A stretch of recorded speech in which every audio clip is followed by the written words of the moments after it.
United States of America and to the republic for which it stands, one nation, under God, indivisible, with liberty and justice for all.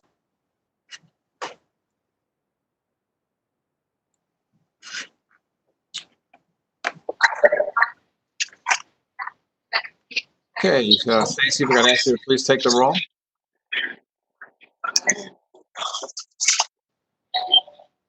Councilman Gary Donovan. Councilman Gary Donovan. Councilwoman Colleen O'Connor. Councilwoman Colleen O'Connor, Council at Large here. Councilwoman Bridget Hosky. Councilwoman Bridget Hosky, 1st District, present. Councilman William X. Conlon. Councilman William X. Conlon, 2nd District, present. Councilwoman Elizabeth Johnston. Councilwoman Liz Johnston, 3rd District, present. Councilman Mitch Galagnano. Councilman Mitch Galagnano, 4th District, present. Councilwoman Robin Hamilton. Councilwoman Robin Hamilton, 5th District, present. Councilman Peter Massaro. Councilman Peter Massaro, 6th District, present. Councilwoman Trenae McGee. Councilwoman Trenae McGee, 7th District, present. Councilwoman Crystal Finelli. Councilwoman Crystal Finelli, 8th District, present. Councilman Robert Bruno. Councilman Robert Bruno, 9th District, present. And Councilman Barry Lee Cohen. Councilman Barry Lee Cohen, 10th District, present. And Chairman Ron Quagliani. Councilman Ron Quagliani, Council at Large, present. We are all here. Thank you, Stacy. First up is a public hearing on the CDA COVID-19 federal funding allocations. I'll turn the public hearing over to the Finance Chair, Councilwoman Hosky.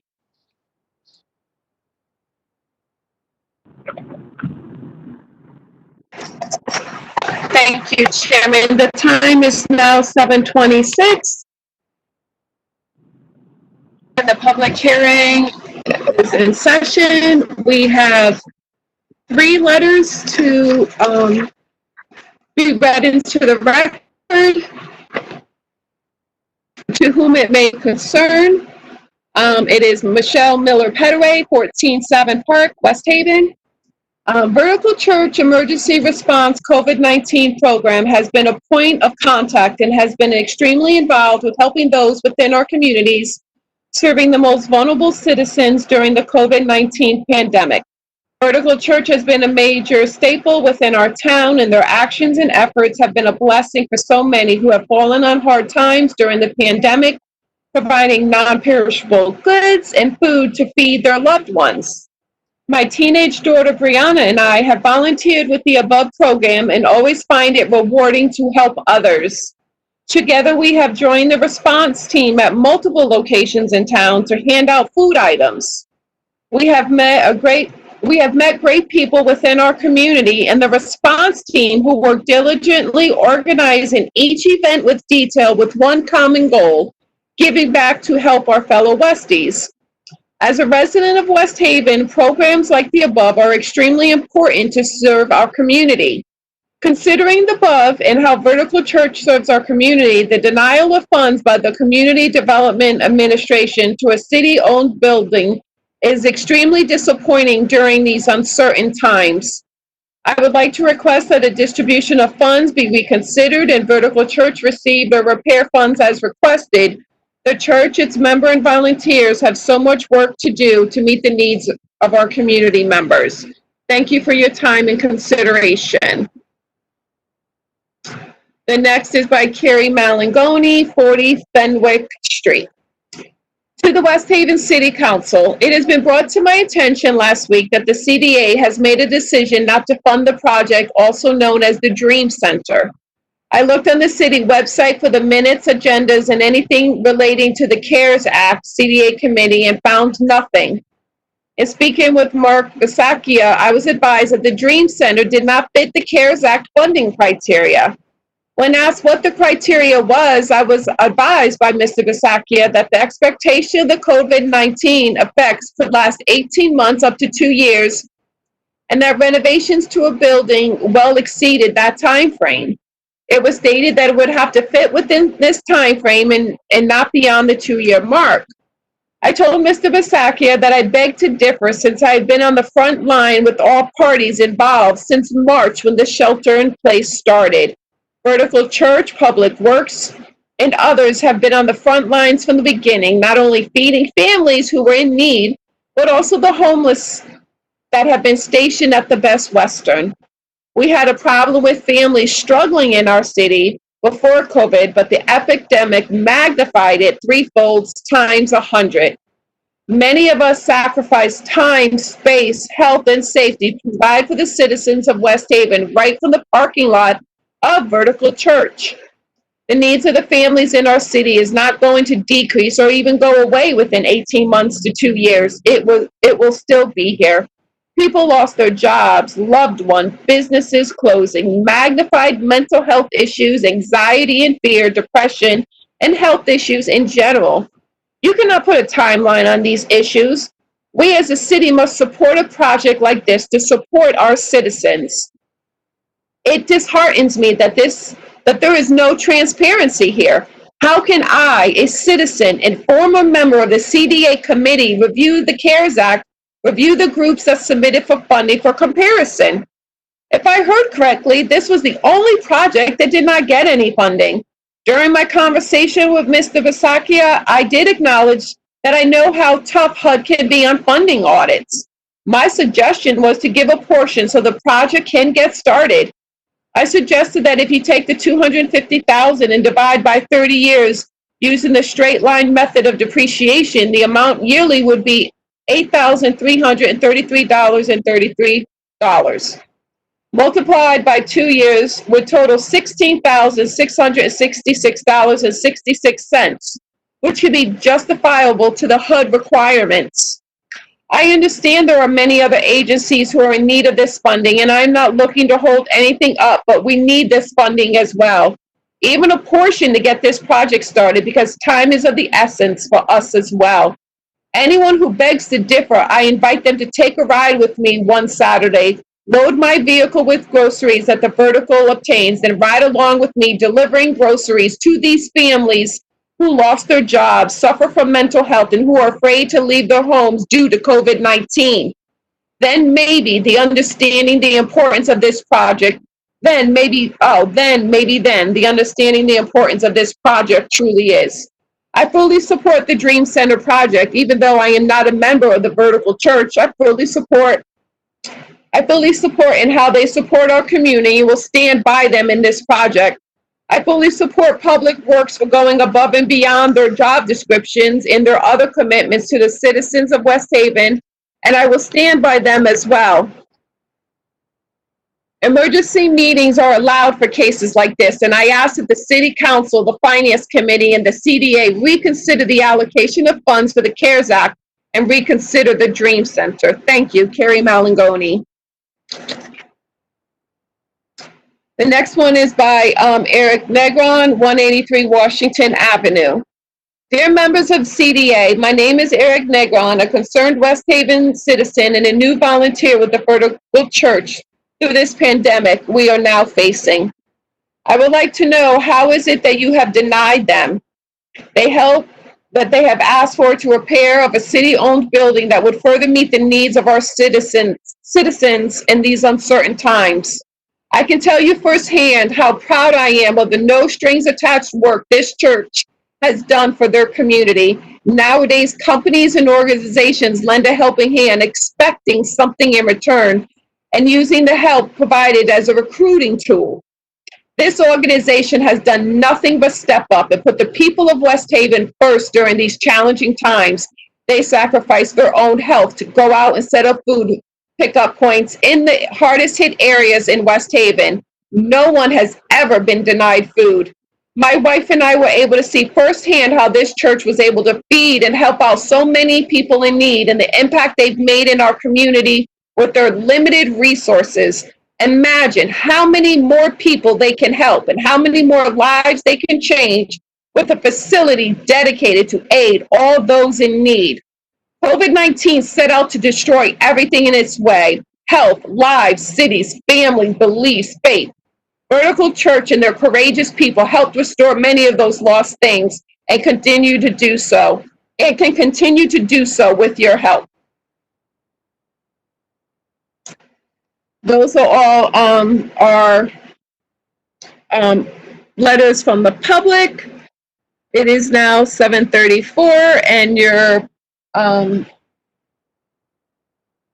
public meeting is over. Thank you, Councilman Hahn.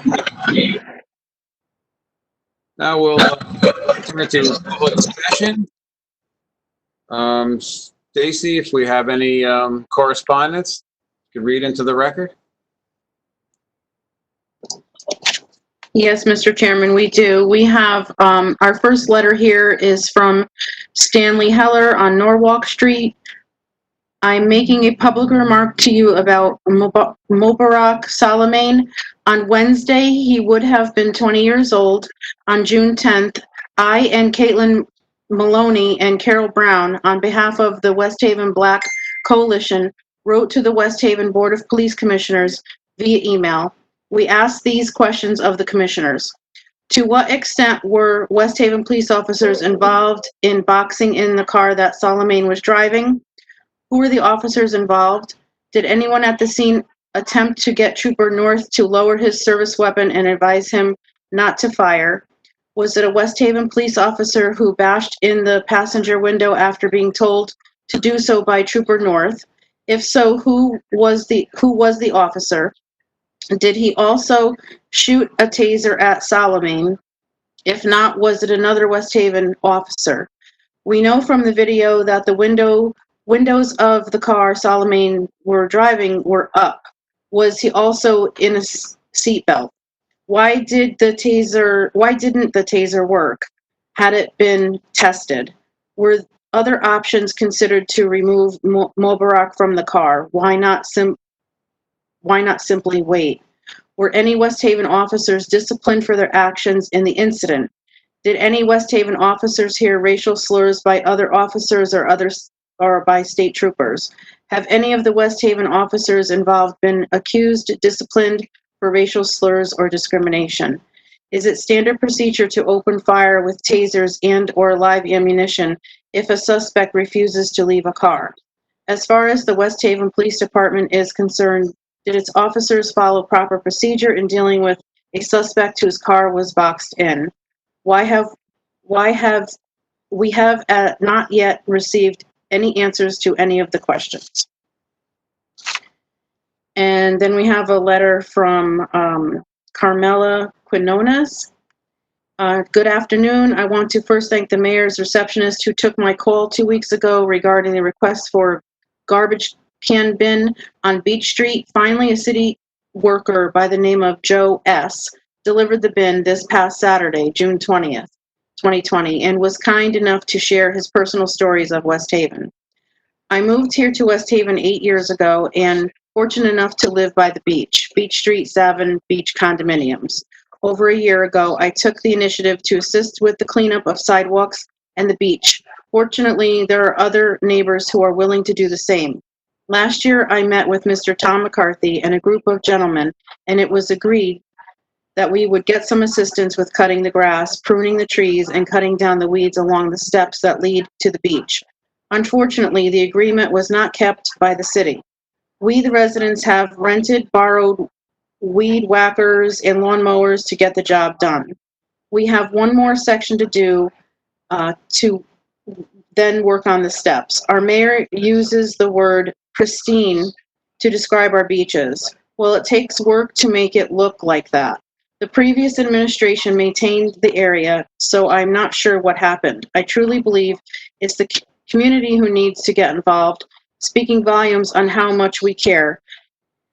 And we will continue to pick up garbage once beach goers leave, but to physically maintain it, we believe the city should also assist.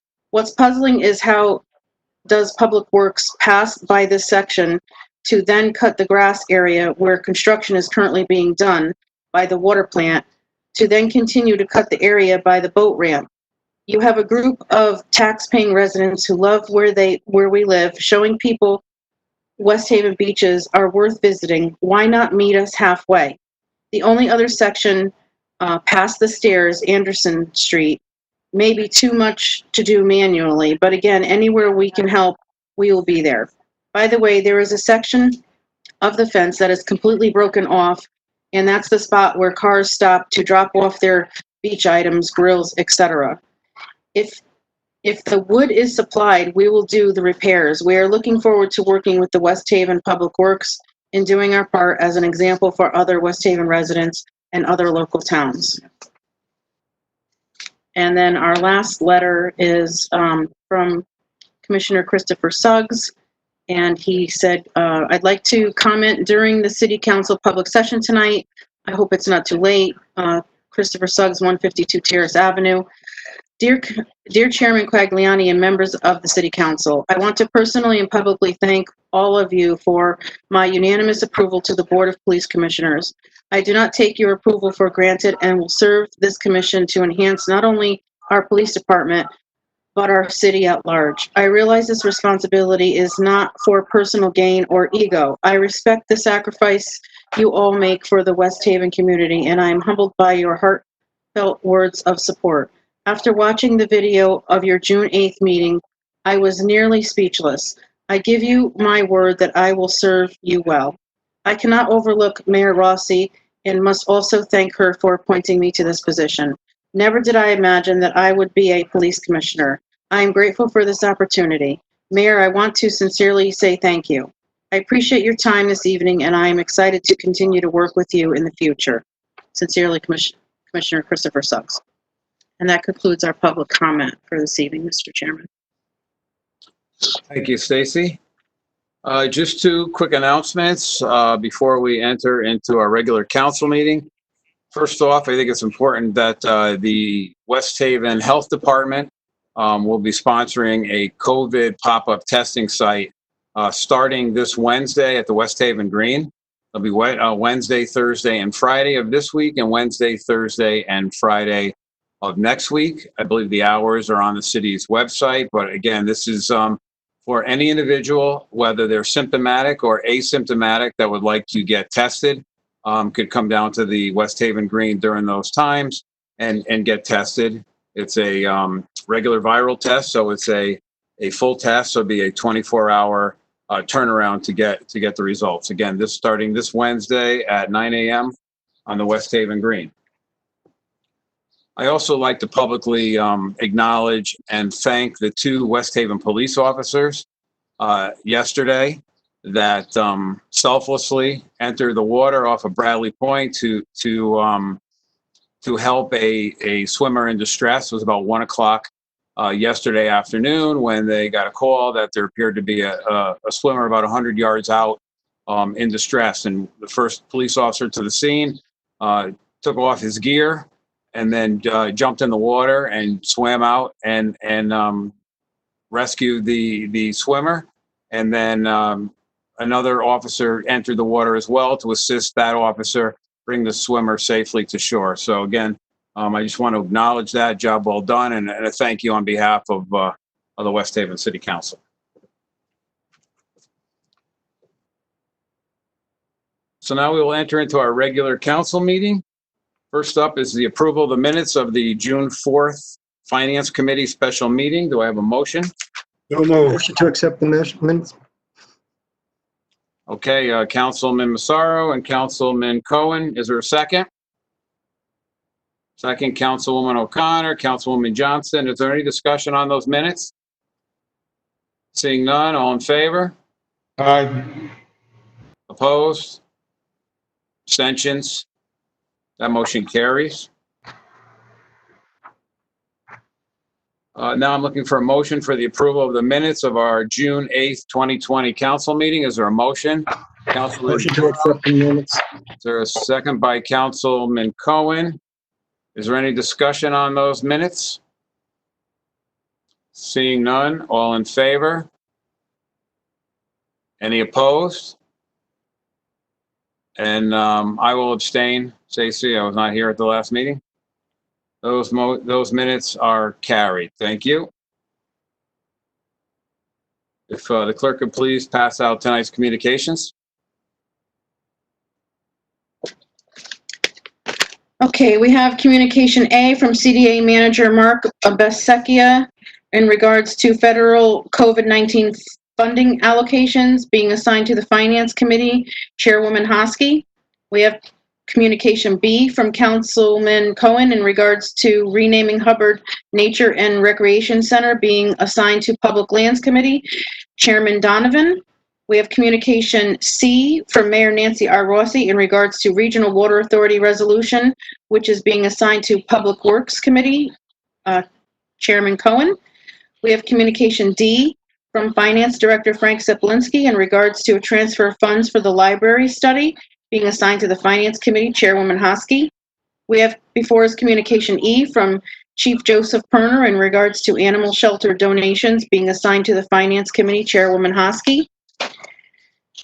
We have before us communication F from the Finance Director Frank Seplinsky in regards to a transfer of funds for the purchase of 22 Collis Street being assigned to Public Lands Committee, Chairman Donovan. We have before us communication G from Councilman Massaro in regards to amending City Ordinance number 156-2 subsection B being assigned to Legislative Matters Committee, Chairman Galagnano. And we have communication H from Mayor Nancy R. Rossi in regards to renaming Third Avenue Park being assigned to the Public Lands Committee, Chairman Donovan. And we have before us communication I from Commissioner Thomas McCarthy in regards to a bid waiver being assigned to the Finance Committee, Chairwoman Hosky. And that concludes our communications for this evening, Mr. Chairman. Thank you, Stacy. We'll recess into committee meetings. The first committee is the Redevelopment Committee, Councilwoman O'Connor. Good evening. The redevelopment committee is starting at 7:46. Council members Hamilton, Councilwoman Johnston, Councilman Mitch, and Councilman Donovan, and myself acting as chairwoman are here tonight. I would like Fred Missouri to please give us an update on the projects that he has going here in West Haven. Hi, good evening, everybody.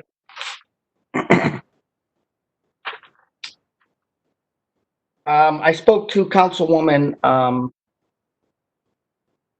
O'Connor earlier today, and she recommended that I just follow the protocol that was given back in February 14th, so I'll just follow that.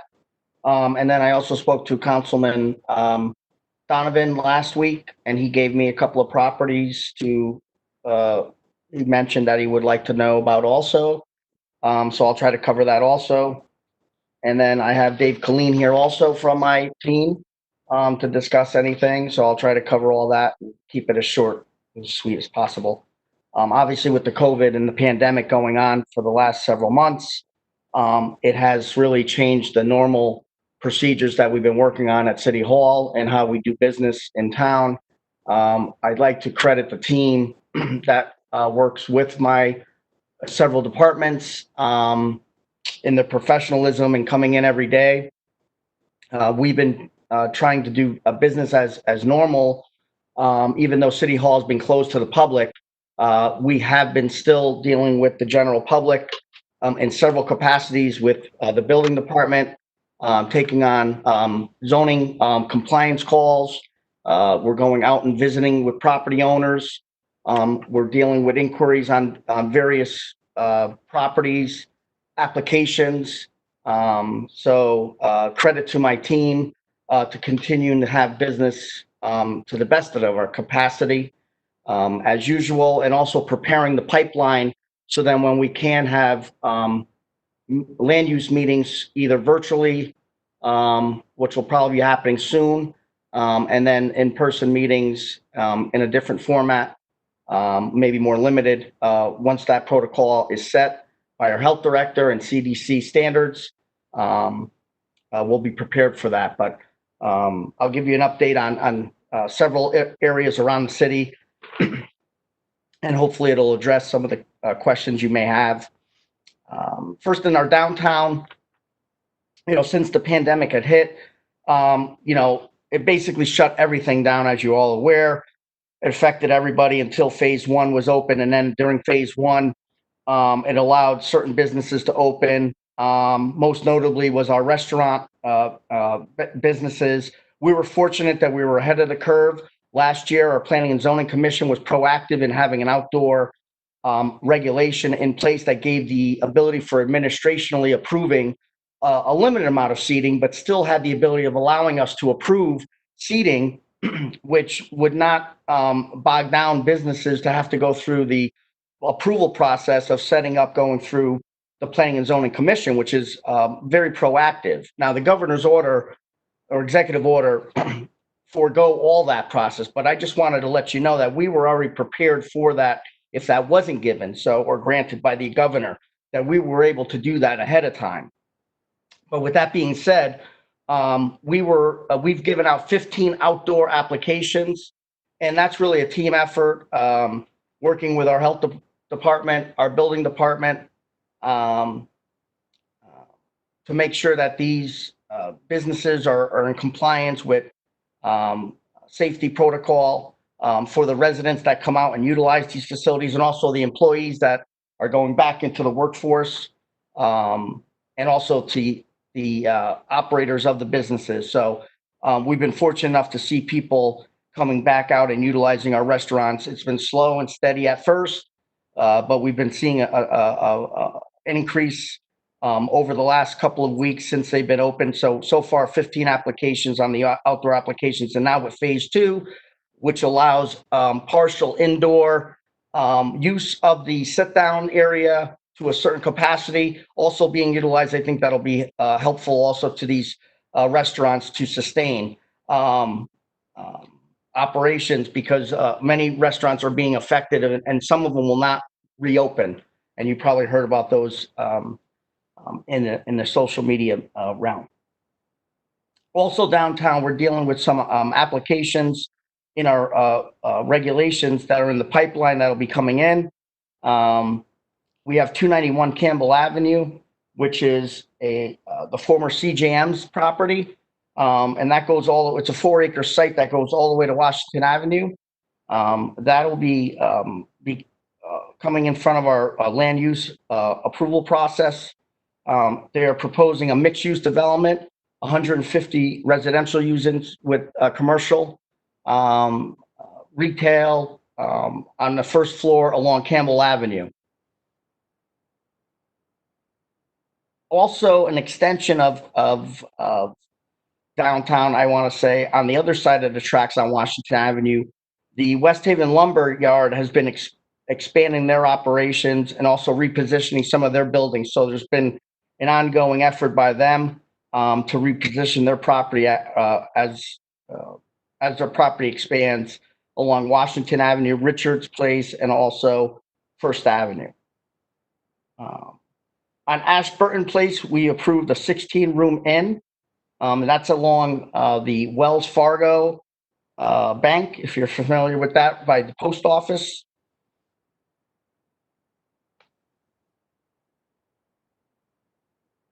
Let's see. I think for downtown, we also have the Village District Design District that we approved, the overlay district.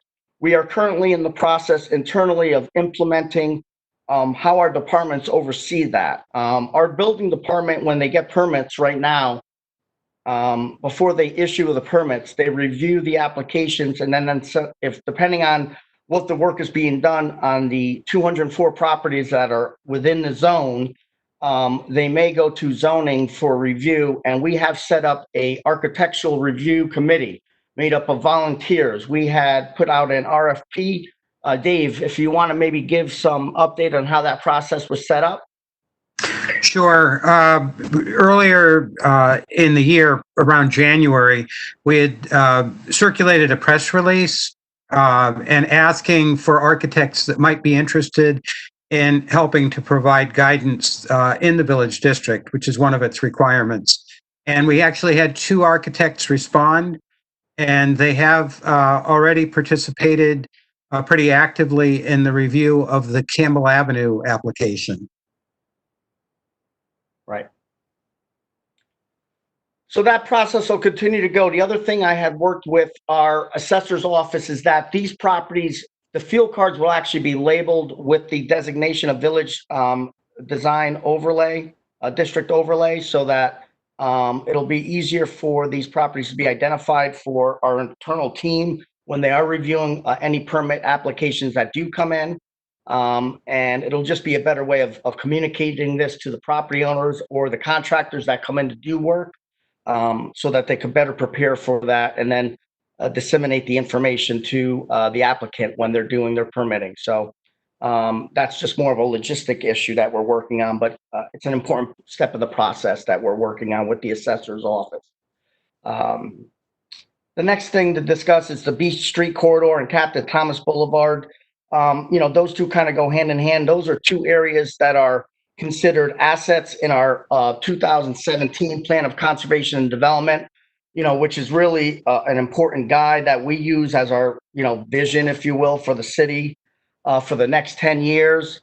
In 2017, if many of you aren't familiar with it, I believe it's online and you can get it and look at it. It's a pretty in-depth booklet. It was put together with a consultants and resources that the city put together. There were several public outreaches for the public to come in and give their ideas of how they want to see the cities for the next 10 years, focus on their expansion. And it covered several different areas of zoning, different areas of the town where they should focus the attention to, their resources. And on page 42 of the assets of the city, during one of their public meetings back in 2016, the couple of the assets that were identified for the city obviously were the beaches, which many people always focus on. And our planning office has also been in the process of trying to put some planning dollars towards that area. It's very vital to the city. As you know, recently the Beach Street raising of the Beach Street Road has been started. The phase 1 has commenced along the sewer plant, and most recently the mayor's office through the legislative body has gotten bonding funds appropriated for the phase 2 and 3 also, which will complete that area, and it'll be much needed infrastructure to raise the roadway in that area. But there's also some other things that need to be addressed as part of that to assist the commercial properties that are privately owned for redevelopment. Many people want to see that get redeveloped. It's an important key to our economic development. There's also some public improvements that could be done. Our office feels that we should focus our attention to not only the boardwalk area, but the bird sanctuary that's there, which is a beautiful natural resource. And also the Morris Park area should be studied and assessed on how that could be maximized to its fullest to attract the public, private development that comes into the 3 parcels that are currently over there. The Debonair, the former Chicks property, and the Captain's Galley property, which have various zones in those 3 sections of that street and roadway. And then we also have the Captain Thomas Boulevard area, which is another area that we've requested funding for. I believe both of them are on our FY21 capital request. I know Frank is on the call. He could probably discuss the financing for that, but we did put a request in for that. And that's in our planning, capital planning request for future funding. So I won't belabor where the funding stands, but that's where our request is. But once we get the funding, we could then analyze those areas to address not only the zoning is necessary, but also to analyze the areas to how we can maximize the public improvement areas so that we could then try to attract the private investment for those areas. And again, right now, as I say that, and you hear 2021, you might say, well, what's that mean for today? And are the properties being looked at? Of course they are. We are currently entertaining calls, by private developers. They are being privately marketed by realtors. I have communications with the realtors that are handling that. And we do discuss what the possibilities are for those properties. They also care what's going on with the road raising right now with phase one underway. So those are important aspects of their future plans for these properties. But they are privately marketed, and it's not the role of the city to market those. I think the infrastructure that we're working on could work in hand with that. But the private marketing of those properties are done by the owners of those properties. So we kind of collectively work together, and also the market will dictate what those properties will be developed into. But I think our zoning regulations currently support what the calls that we're getting. So I think we're in a good situation. And there's also some other regulatory items that need to be addressed. Dave, if you want to also, discuss those items with Deep. Sure. Looking along the waterfront, one of the key issues that we've been trying to address is the fact that many of the properties along both Beach Street and Captain Thomas Boulevard are within the 100-year floodplain. Even with the length of street, the 3/4 of a mile of Beach Street that we're elevating, we're really only going to access 2 properties. One would be Chick's. The second one is the former Captain's Galley property. Debonair, the Savin Rock Arcade Shopping Center, the church, St. John Vianney's Church, and even the Savin Rock Conference Center and Jimmy's have what we call an access issue from the standpoint of the Connecticut Department of Energy and Environmental Protection. Their concern is, well, let me just back up. In order to make these destinations, these areas, more lucrative and attractive to a developer, one of the things we looked at in the Plan of Conservation and Development in 2017 was how could we increase the available development opportunity within these areas? Could we create housing, for example, along Captain Thomas Boulevard? Right now, according to Connecticut Deep, we cannot. And the reason we cannot is that most of those properties do not have basically free access to dry land during a 100-year flood event. And they are very concerned about any changes to our zoning which increase residential development in a setting like that. So that's one of the challenges we need to address. And when you look at most of the communities along the coast in southern Connecticut, most of the development that they're experiencing, new development, new investment, is either housing or mixed-use development. So without having an ability to create housing here, we have a real problem. It's going to be hard to attract developers. Yeah. Yeah. So, and again, that also affect, an important question that's been raised about the conference center too. When you go a little further down Captain Thomas Boulevard, which is an important part, we have an important property there. Right now, the mayor's office, working with the legislator, put a request in for the bonding to get funding to help do renovations to the conference center. That's where that stands. We put a request in for $2 million to do improvements, because that building not only is an important parcel because it has the conference center, obviously, on the upper floor, but on the lower level, it has the Savin Rock Museum.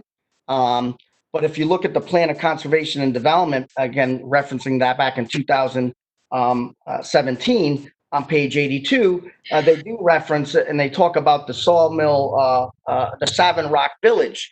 And what they talk about doing is the infilling of that property. So when you first enter that area from the traffic light of Kelsey Avenue and Captain Thomas, of putting buildings along the roadway there, an L-shaped building closer to the roadway, multi-story, mixed use, commercial on the main level, with a possible residential component. And that's kind of the the next phase of what we would need to do and studying that area, putting together a plan so then we could put that out to the market to try to acquire or get a RFQ, RFP out for a developer. So that's what the vision would be, is to take what was put together in our 10-year, plan of conservation and development, and then elaborate further on that, because that plan was very good. It usually lasts 10 years. And just so you know, when we did the plan in 2000, or when it was done in 2017, the one that was done prior to that was done in 2004. So, and usually they last 10 years. By state statute, you're supposed to update them every 10 years. And it's critical for when you're trying to get funding. So you understand, a lot of these projects that I'm mentioning, you either try to get some form of either grants for planning. If you're Fred, thank you. Thank you. I understand what you're saying. Just because of time, though, I'd like to open this up to any direct questions. Oh. I don't know if anyone's computer is like this, but I can only see 5 people at a time. So if someone has a question, please log on and state your name, because I can't see everyone on this screen. Chairman O'Connor, this is Gary Donovan, Councilman Donovan. Please go ahead, Gary. All right. First, Fred and Dave, thank you guys very much for showing up. Much appreciated coming to these quarterly meetings. We talked about, you guys were talking about the Savin Rock Conference Center. Once this is bonded and everything, and the roof is done, and possibly the kitchen set up, whatever it is with that, do we have people of interest there? You don't have to be specific, but are there people of interest wanting that facility? Until we know what we're going to do with the building and how it gets renovated, I haven't spoken to anyone specifically about that. It's hard to know what you're marketing until you know what you have there. Okay. All right. What about, I think we talked about this before, the old Staples. For those of us who've been here for long, it used to be the Old Valley Steakhouse, but the old Staples there on Sawmill Road. Mm-hmm. Anything going on with that?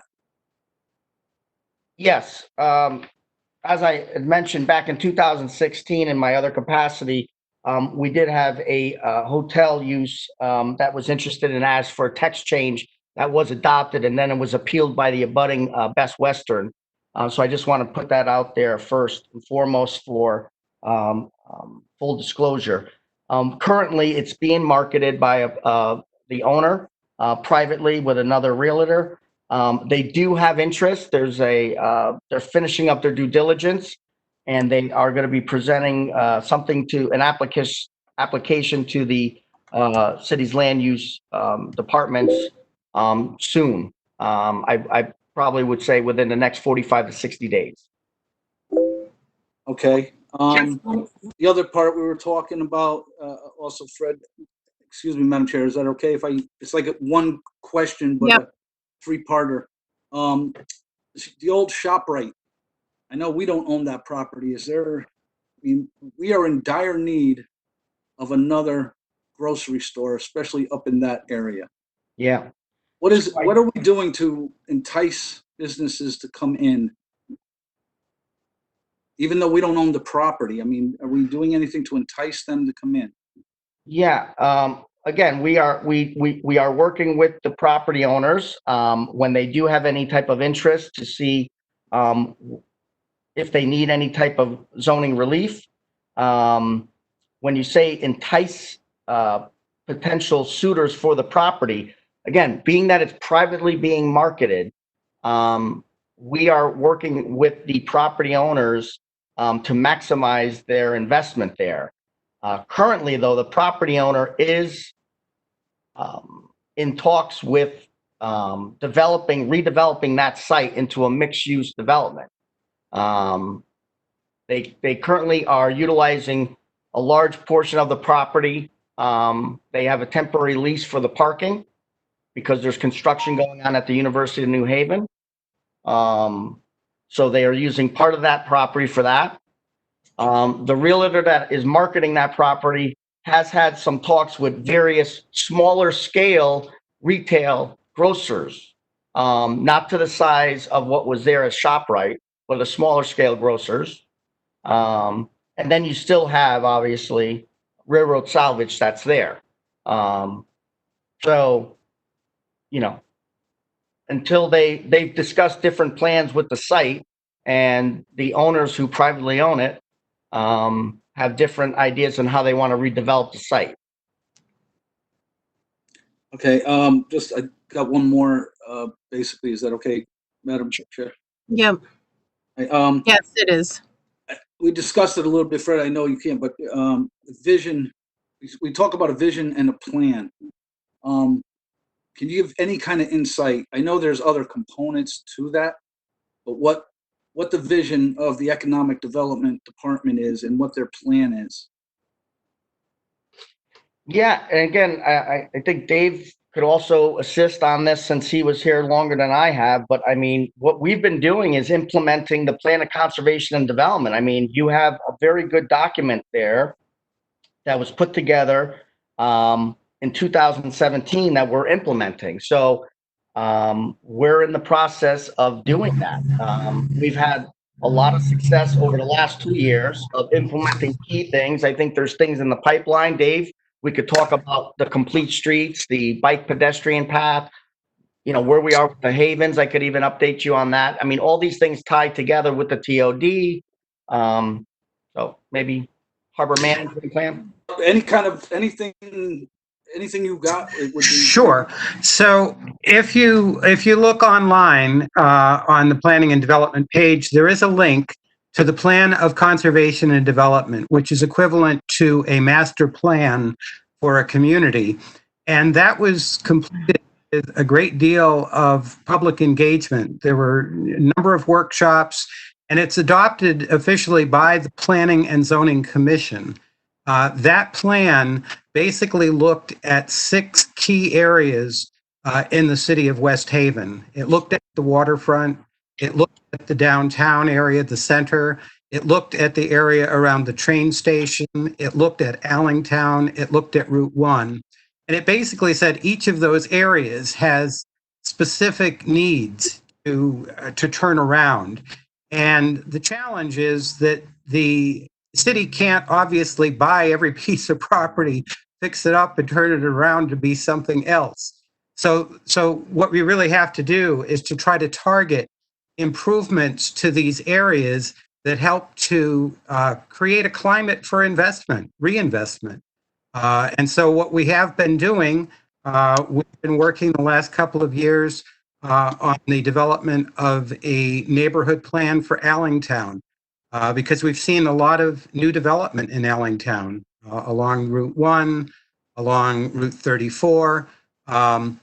And it's quality development. We believe once you have quality development occurring in the community, that's going to attract other quality development. So this plan is in the process of being completed. Over the next couple of weeks, we should have a draft that will be available for the steering committee that oversaw that and the Planning and Zoning Commission. And that looks at creating more of a concentrated urban center around the intersections of Route 1 and Forest Road and Campbell Avenue. There's a great deal of interest in trying to make it a more pedestrian-friendly environment, kind of building on the campus that's located there. Other studies that have been completed look at the train station area. We have a very strong zoning regulation around the train station. We actually would permit development at a level or at a rate of up to 50 dwelling units per acre, very high density. Same thing is true in the downtown area.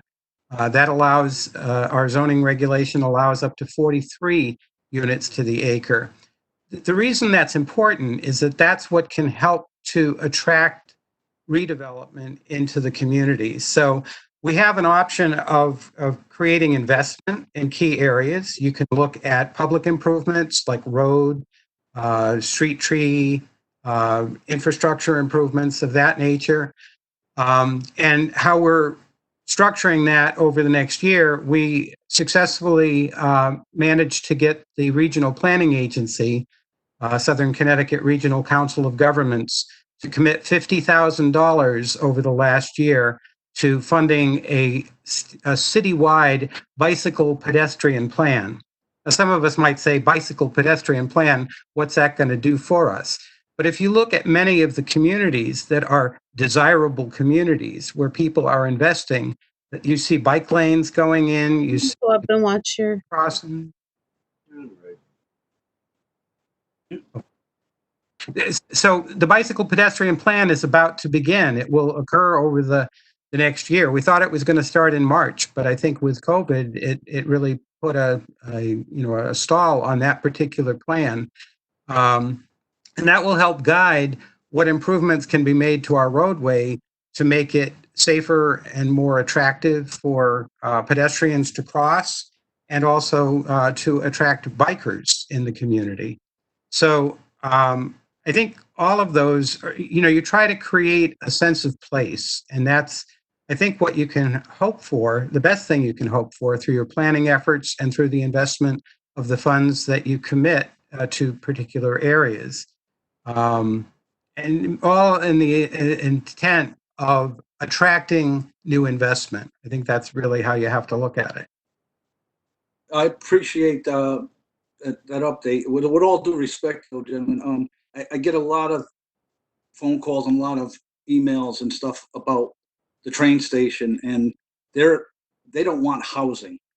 I mean, that stretch there, a lot of biotech on that. That would be great to bring in biotech. I don't know if he's been looking at that as well. I know that Fred is considered biotech. What I would suggest you do, for the people who don't think housing is a great idea, check downtown Stamford, downtown Fairfield, downtown Norwalk, downtown New Haven. Those communities are all doing very well because they have attracted new housing and mixed-use developments into their community.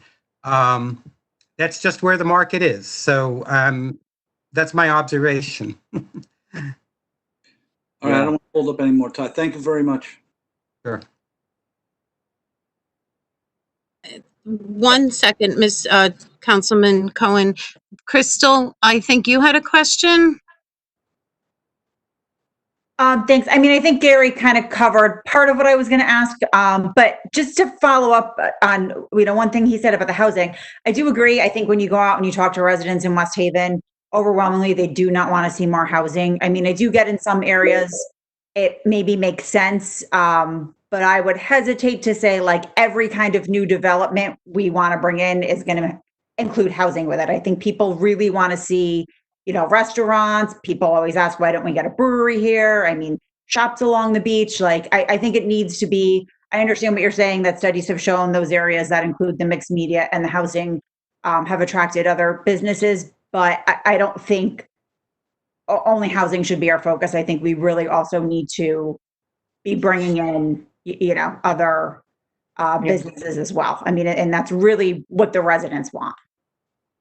And right now with Captain Thomas Boulevard, is that, if you weren't looking at it for housing, if you were only going to put like, say, restaurants or something in there, is it okay for that right now? Was it just that it's not meeting the requirements, for residents if we were to have a flood, or could businesses go in there now without doing any repairs to the road?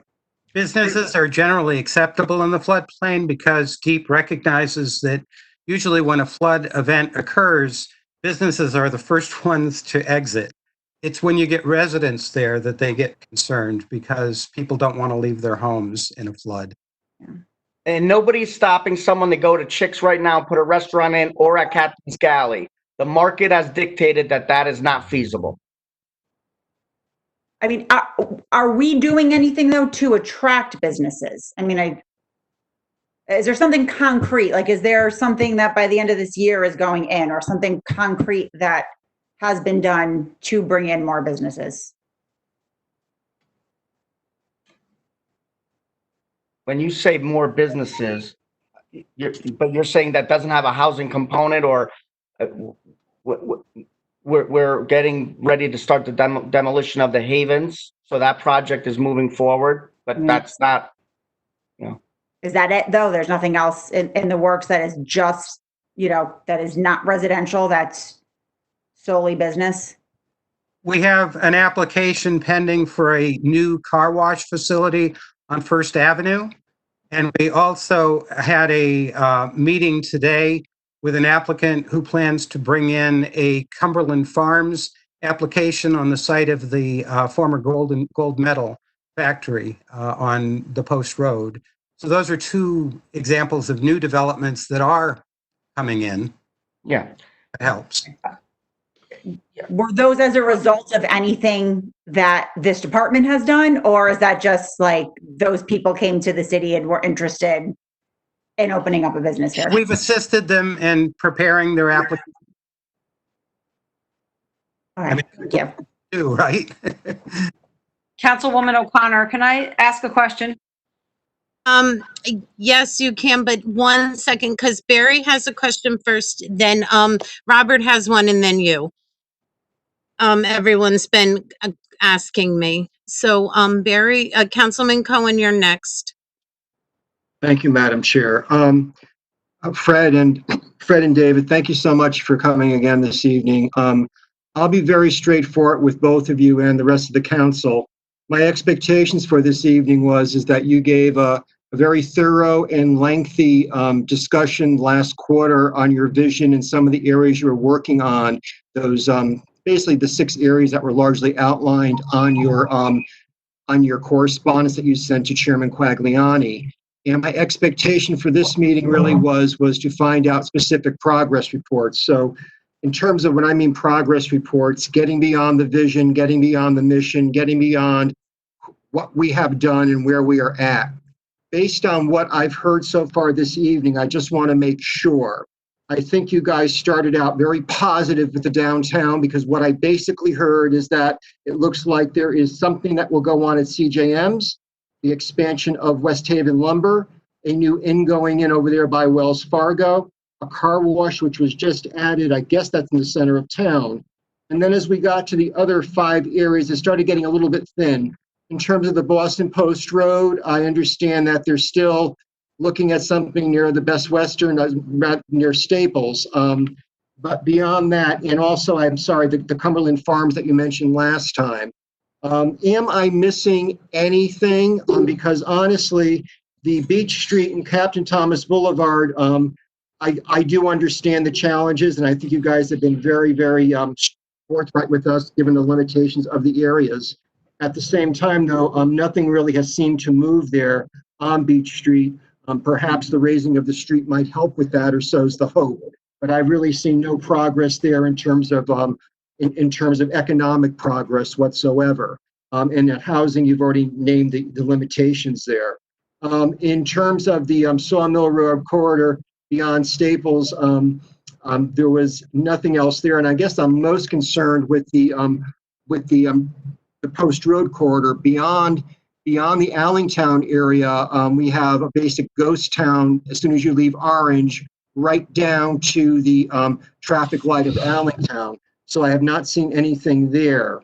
Beyond that, looking at your schedule, in terms of the corridor, the Armstrong building, the old Armstrong Rubber Building, I see that I don't believe that you got, I don't recall, Frank can clarify, this is one of your big plans around that was to purchase the former Armstrong South Building, and you don't have that yet, I don't believe, at which point we're not really doing much down there due to that. With all of that said, is there anything that I am missing in terms of building, economic development, not so much the housing component, but the economic development of businesses that go with that? We know about the bike path. We know about the plan of economic development, but I'm looking at what type of dollars in revenue are we going to be able to bring in next year, based on some of these things that look great. What am I missing, or is there something else you're working on? Thank you. I was continuing my report, but then I got stopped because I guess I was running too long. But when you're talking about, first off, this report I gave you back in February, then a pandemic hit. So I'm not sure what everybody's expecting as an update in 3 months during a pandemic, but I'm trying to give you as much. I do have a list, our revenue source, and you know, I was told not to give numbers, but we are still getting a large amount of building permits that are being applied for, and our revenues that are being generated by our departments are still here. So that's an important aspect of economic development.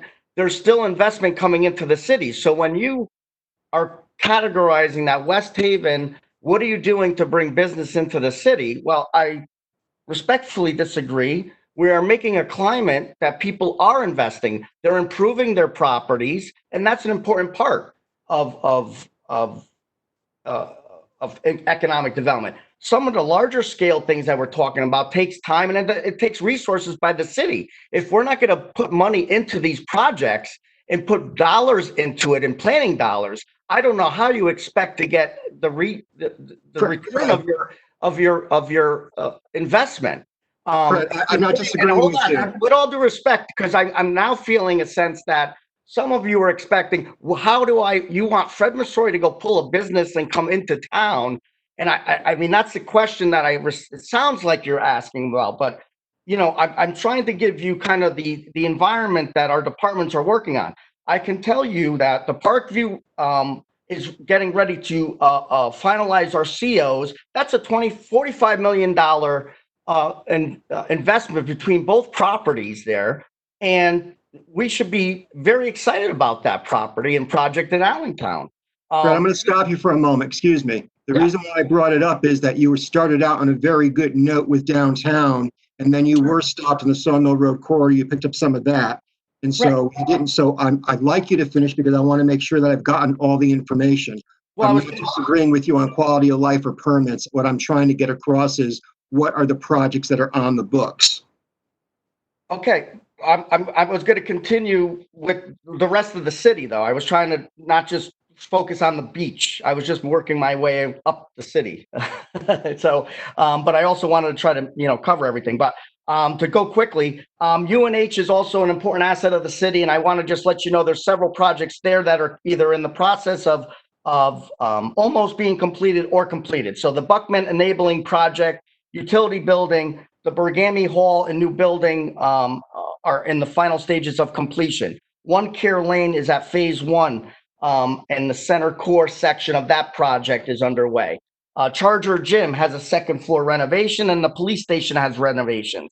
Again, you say, well, why are you bringing that into play? That's an important part of Route 1. So when you talk about Ghost Town on Route 1, I disagree, because when you have UNH expanding, which has been identified also in the assets on page 42 of our plan of conservation and development back in 2017 as being an asset to the city. Well, we're having major investment by that asset into the city by these projects that I just mentioned. The University of Yale, another asset that's been identified in our plan of conservation and development in the Allentown section.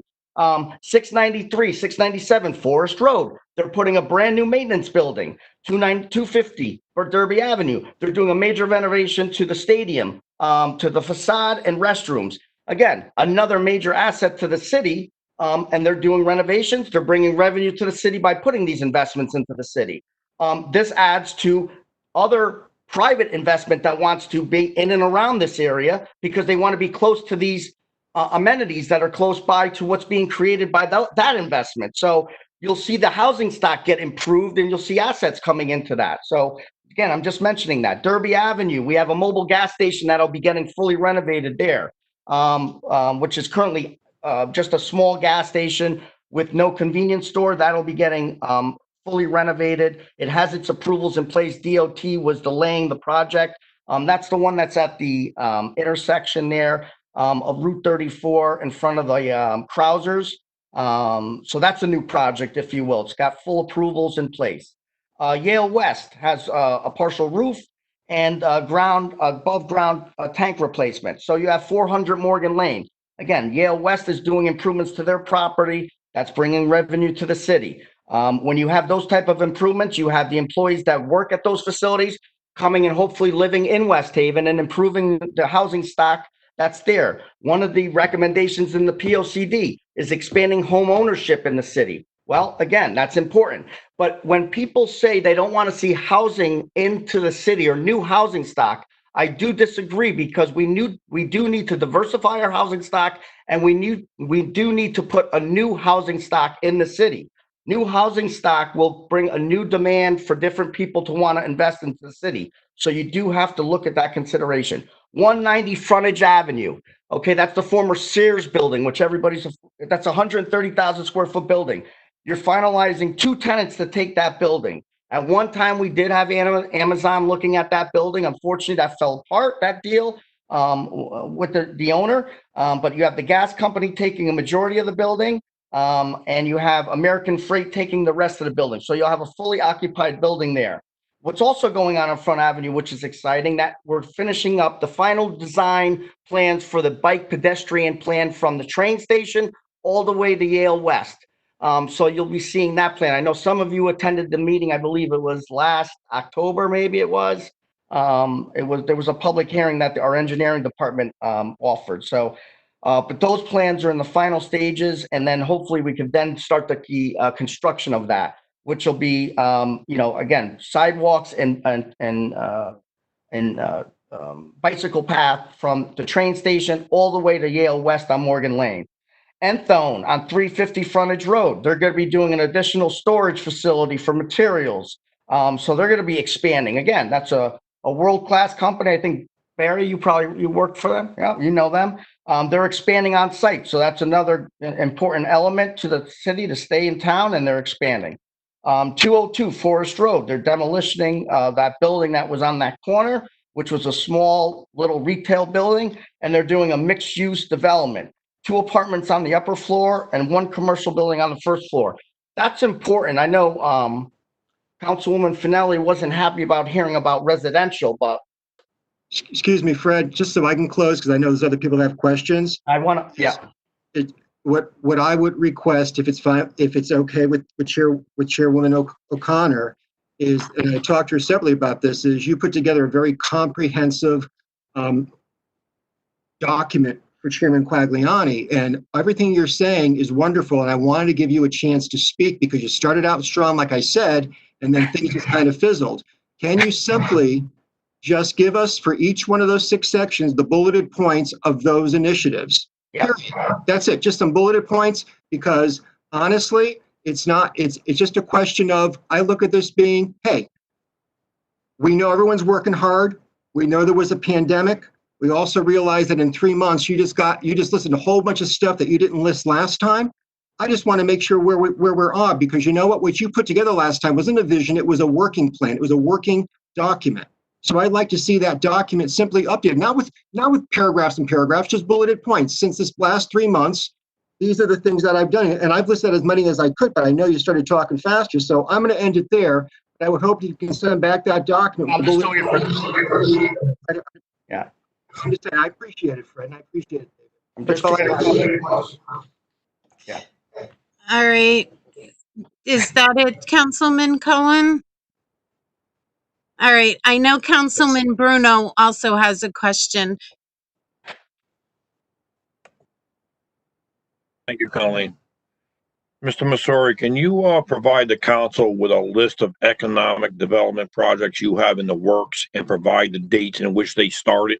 Can you, sometime, end of the week or next week, would you be able to provide to date what you got in the works and what you got going right now so we could all understand what we have going on in the city? I guess I could, sure. I appreciate that. And I do appreciate it. And the other thing I want to ask you, because I'm just confused. Can you just clarify what you mean by economic development projects, though, so I'm clear? Because when I spoke to Councilman Donovan and Councilwoman Colleen, she asked for questions, and I'm just confused because it seems like there's more questions coming out, which is fine. I just want to make sure I cover everything that's being asked of me. No problem. Thank you. I was wondering if you can give me the developers that you have talked to try to develop West Haven and what we have in the works, if you're able to provide the council with that. Developers that I've spoken to?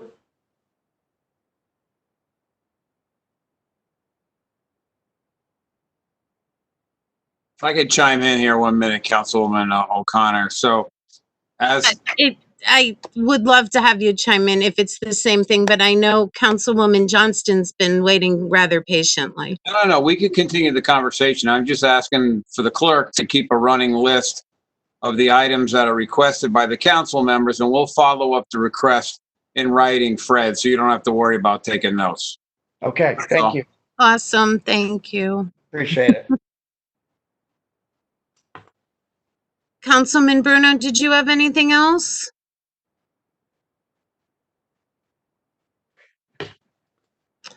All right, Councilman Bruno, I didn't hear. Did you have anything else? No, I'm good now. Thank you. Okay. Councilwoman Johnston, you're up. Yay, thanks. Sorry, Mr. Masori, if I missed it, my dog was going crazy before. Did you get a chance to give us an update on the Haven? Or were you? I have not. No, not yet. Could you do so? Sure. Thank you. No problem. So we had an on-site meeting with the developer and the demolition contractor last week. They're doing the abatement of the commercial parcels as we speak. They plan to come in for the demolition permits for 38 and the gas station on Elm Street and the what I call the former Paisano's deli building. I believe the address is 38 and 44 Elm Street. Those two buildings will be the first two for demolition, slated, as the other buildings are still being abated. And I got an email as of today that they're going to be submitting those permits this week. That's the update. Thank you. You're welcome. Did you have anything else, Councilwoman? Not related to this, before he leaves, I would love to bring up a separate issue, but not related to the update, no. Okay. I know that Councilwoman McGee also had a question with the update. Sure. Yes, thank you. I have a question regarding the Cumberland Farms that is supposed to be in place of Gold Medal Bakery. I remember last. Can you hear me? Yes. Okay. I remember last time there were legalities and issues with residents, but I want to know if there are any updates with that actually proceeding forward. Sure, David can answer that for us. Dave? Sure. There were two aspects of the application that Cumberland Farms had to submit. One was the request for a variance of one section of our regulations that requires an automotive type use to not be located within 100-foot radius of a residential zone. That was the one that was brought to the Zoning Board of Appeals, I think in November. At that point, the Zoning Board of Appeals did approve the applicant's request. They felt that the configuration of the property was unique and they had a hardship in meeting that section of the zoning regulations, so they granted approval. It was after that approval that there were two suits that were filed. Those lawsuits are still in process. They're still there and underway and under consideration by the courts. The applicant has separately decided they would like to proceed with the applications to the Planning and Zoning Commission. There are multiple applications for site plan approval, special permit approval. They have an approval for moving certain amount of topsoil and so forth on the site, bringing fill in, that kind of thing. And so that was the purpose of the meeting we had today, is the applicant is trying to perfect their site plan, formal site plan application to the Planning and Zoning Commission, and they would like to proceed at their own risk in bringing the application before Planning and Zoning. Obviously, they still need the approval which they were granted by Zoning Board of Appeals. So if that's not successful in court, it basically still puts a stop to their project.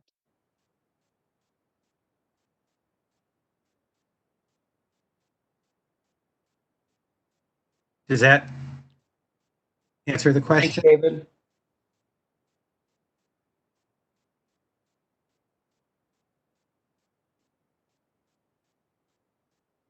Trinae, I think you're on mute. I didn't hear what you said.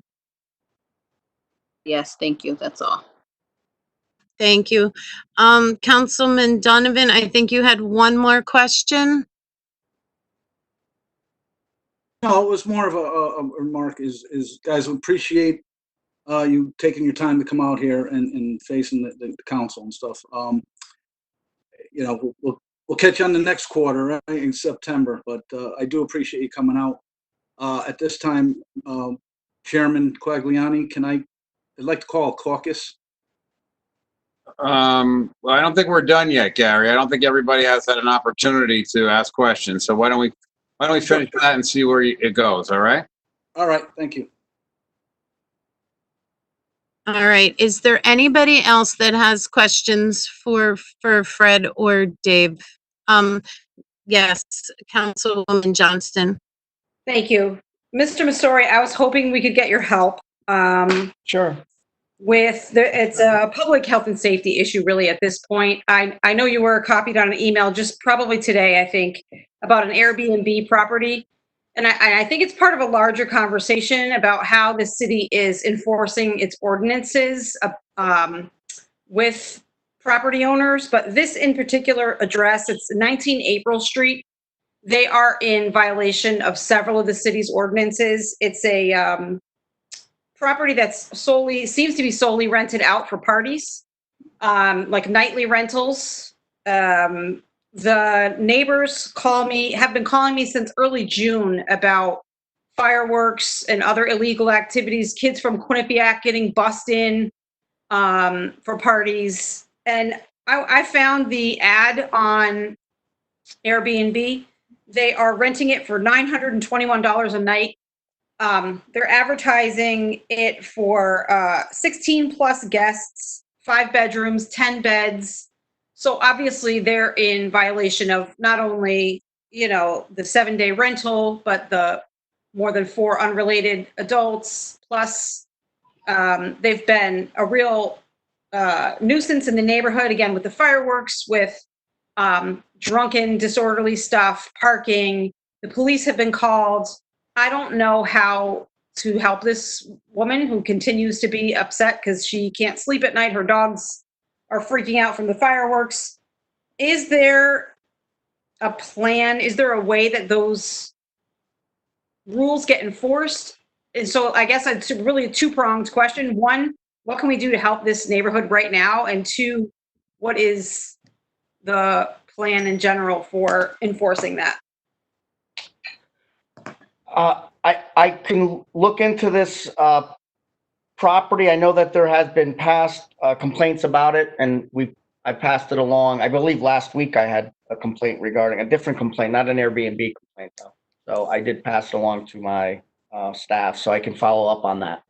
Well, offline, I have the owner's name if you want that, and like I reported them to Airbnb, and they've launched an investigation into the host, but I really want to give this neighbor and neighbors now at this point some answer, some kind of help, because they're really struggling. Okay. If you'd like to send me that information and also who made the complaint so our staff could follow up if you'd like, or however, but that would be good to get. Okay.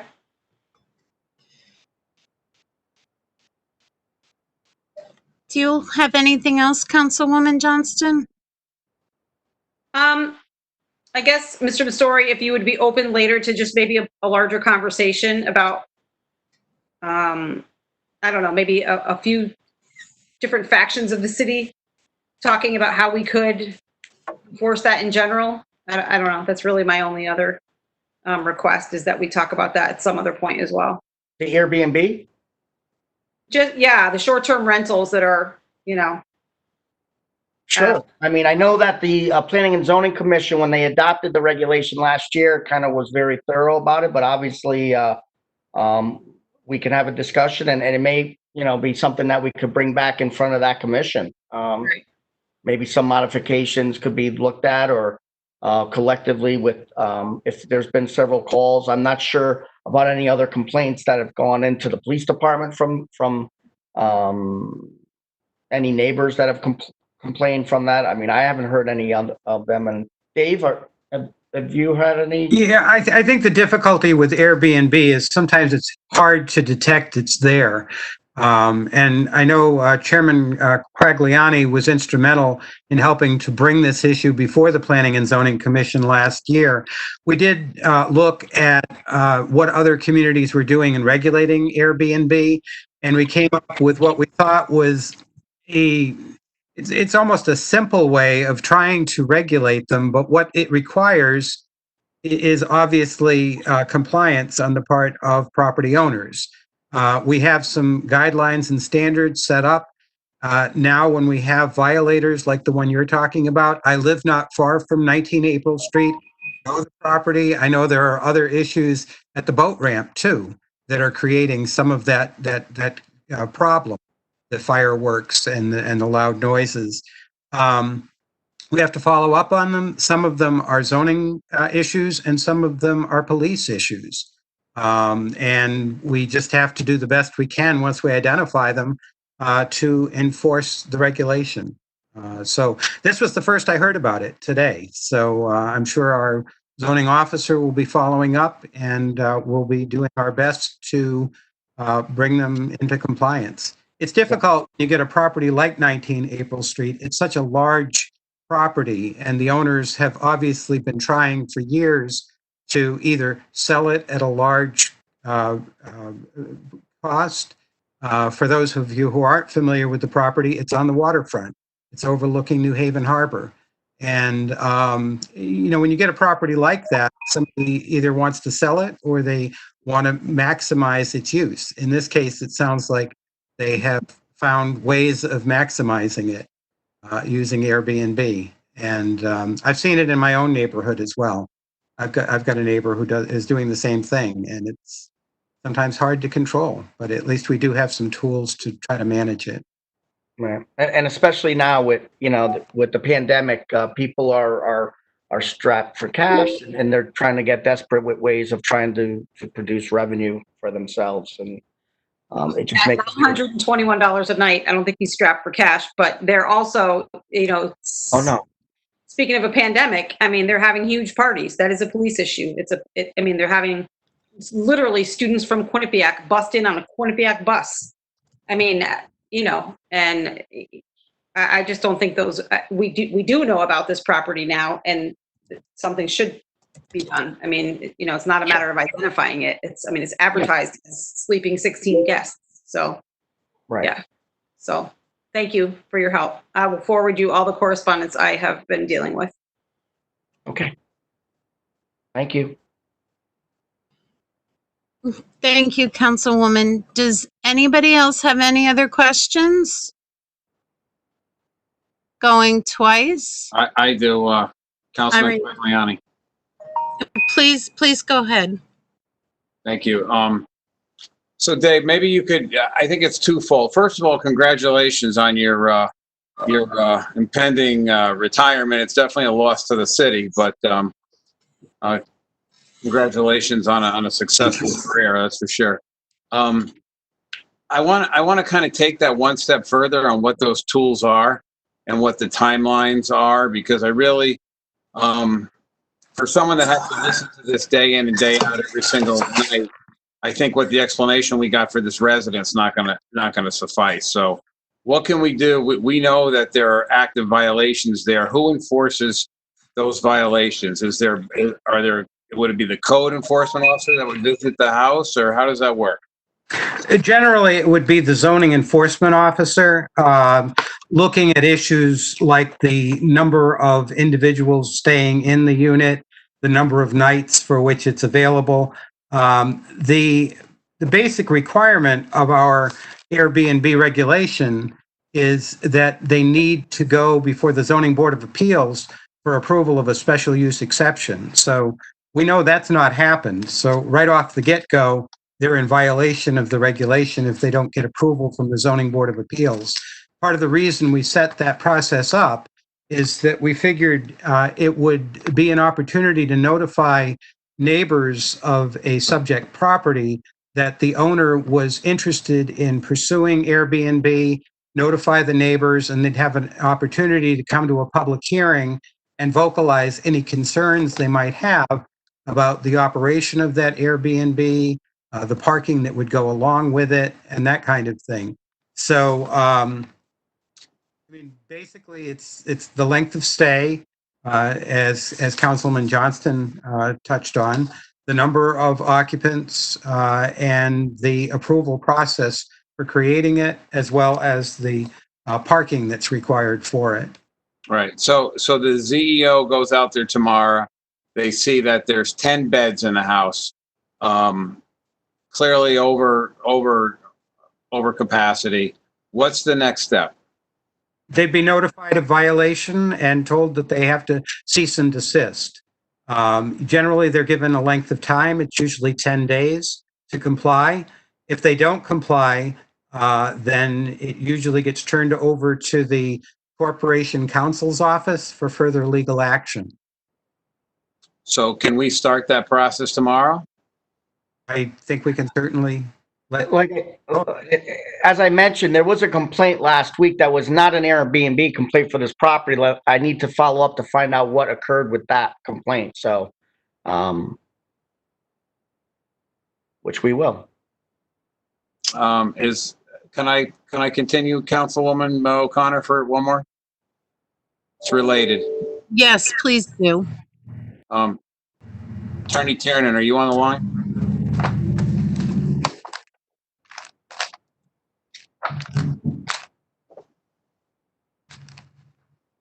Going twice. Attorney Tiernan, you on the line?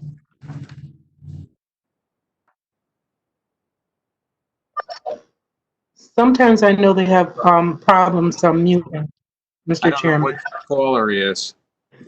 I believe he was caller number 7, Mr. Chairman. 7. I thought he said he was 2. I think he fell asleep. Attorney Tiernan, you on the line? Yes. Hello. Okay. Hello. I got you now.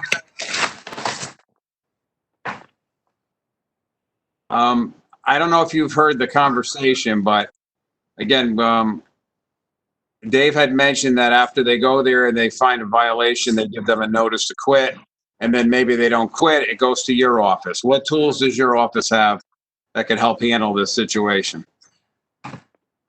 So you can hear me? Yes. Oh, okay.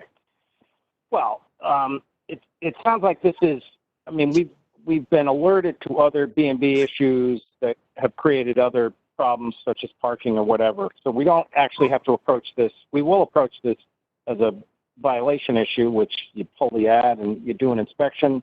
Obviously, the inspection has to be compliant with COVID. So, going in, I don't know if anybody will resist entry because they'll try to use COVID for that purpose. But the other tools we would enlist is I would meet with the public health director, even though she's overwhelmed with COVID, and try to seek her assistance because there's housing code issues that could be at play if you're going to use that building for the unzoned issue of an Airbnb at that level. And I would call it an entertainment center, frankly. And secondarily, the other thing we would bring in is we'd bring the fire marshal in for other public safety reasons. And then obviously tie that all in with a cease and desist order. What we would try to do is before we get to court to be applying the maximum pressure to get compliance. And again, as long, you have to have the evidence. It sounds like we have evidence of the advertising and the other problems. And it's the kind of issue that whether we like it or not, nobody has any free time, including me, but we have to make the time because it's summer and this is an issue that isn't going to wait. It's got to happen right away. So if I don't hear from the zoning enforcement officer, I will reach out to her to see where this is, see what the evidence is. And we want the public assured that we didn't pass the regulation to not enforce it. So we will use every tool that we have. And again, like I said, the 3 tools to try to enforce. And in addition to that, after those tools are issued, I would talk with the police chief and his and or his designee, to see if there are any tools that the police department could use that we hadn't thought about prior to that. There's also issues of state tax revenue too. So we could try to enlist the State Department of Revenue. They would be interested in this Airbnb issue as well. So there's a lot of pressure we can bring to bear. If the evidence is what people suggest, we will make the time to try to make sure that people in the public feel like we are being responsive on this kind of issue. I am very cognizant of the idea of passing a regulation and then not enforcing it. I am resistant to that, as people on the council that know me know. Feel-good regulations don't really work. So I'm sure we will proceed with great vigor to try to remedy this situation to the, maybe not to the full pleasure of the neighbors, but certainly to the extent that the regulations allow. All right, well, thank you. I appreciate that, because as you know, we made the regulation a little bit more strict, as Dave Colleen said, because, me and others on the council were getting complaints about they were completely unregulated. So now we've regulated them, and now we just have to enforce the regulation. So I appreciate that explanation. That's helpful. Councilwoman O'Connor, I'm all set. Thank you. Thank you very much. Does anybody else have any questions? Remember, I can't see hands, so if anyone does, please speak up. Going once. Does anyone else have any questions? Going twice. 3 times. Gentlemen, thank you so much for appearing tonight. I know it was a very long session. David, I am really going to miss you when you retire. Good luck in your next adventure. And Fred, hopefully next time we see each other, it'll all be in person and everything will be a little less stressful. Thank you, gentlemen. The Bye-bye. redevelopment committee is now closing at 8:55. Thank you. Thank Hi, you. Dave. Hi, Fred. Bye. Thank you, Councilwoman O'Connor. Does anybody have any motions they'd like to make before we go to the Finance Committee? No, I'm good now. Thank you. Thank you, Councilman Donovan. Up next is the Finance Committee, Councilwoman Hosky.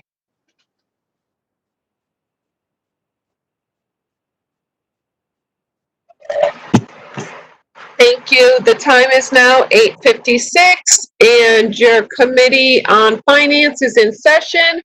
Members present are Councilman Cohen, Councilman Massaro, Councilman Bruno, Councilwoman Hamilton, and myself acting as chair.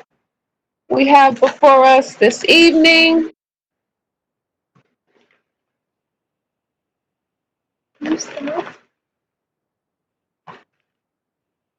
sorry.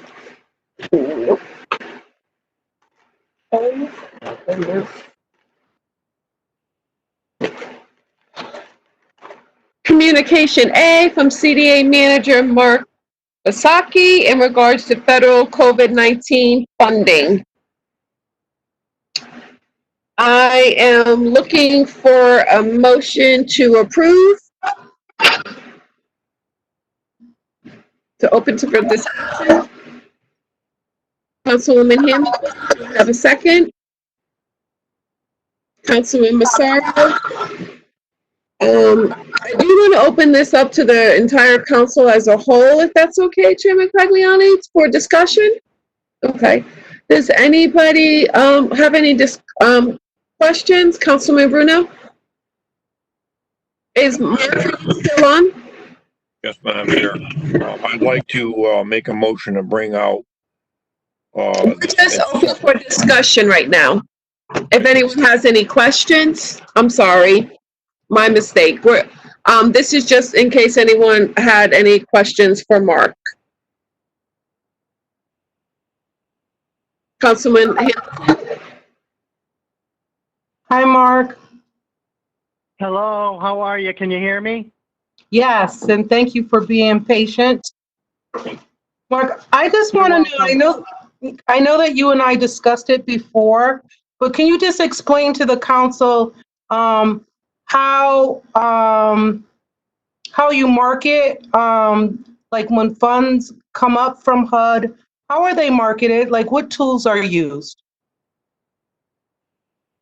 Yeah, so once we got notified by HUD, what we did was I worked together with Mike Walsh to put a press release together. That press release went in the Voice. We also did a paid advertisement that went in the New Haven Register. So it was in the newspapers. It was also very well publicized on the internet communication that Mike Walsh does to everybody throughout the city. In addition to that, what Rosa does is she puts funding packets together, and every one of those funding packets goes to organizations that are currently funded with the HUD funds and all city departments. So, using those tools, are you finding that you are getting like new businesses, nonprofits? Is that like, I just want to know how successful those tools are. I would say that, well, there was at least 2 or 3 new organizations that applied for the CARES Act funding. We put the notice of funding availability in the paper, like I said, and these are all the agencies that have responded to that. When you said like the New Haven Register, like where would one find that? Is it just like in the notice? You know, like the Yeah, little tiny it's in block? the legal ads. Yeah. It's in the legal ads. Okay. I wonder if you and your committee could come up with other, even, you know, expanding how you advertise to get more people aware of funding. Have you had a conversation with your committee about that? I think at the present time, the committee, as you can see, in advertising it, we got $711,000 in requests, and we had to pare that down to $442,000. But yeah, sure. We are in agreement for any way that we can get to other people to let them know about, you know, the funding that exists. So if you have any recommendations, we'd certainly be amenable to them. Okay. Thank you for now, Chairwoman. Well, I have some recommendations. I don't know. I mean, it's the New Haven Register. Why not the West Haven Voice? We did send it out. That was through a press release. Right, but what about having like Bill Riccio do an article or do a write-up on it, an editorial? Because how many people know how many people would go to the legal side to look for funding, but if there's an article on the front page of the Voice, I mean, I guess, you know, I know you said there was 700, but there were 13 applicants and only 2 of them were new. Percent-wise, that's not that impressive. Chairwoman Hosky, I think that's a great idea to have somebody else do an article on that. So that is something that I think we should look into. So who were the 2 new people? You said there were 2 out of the 13 were new.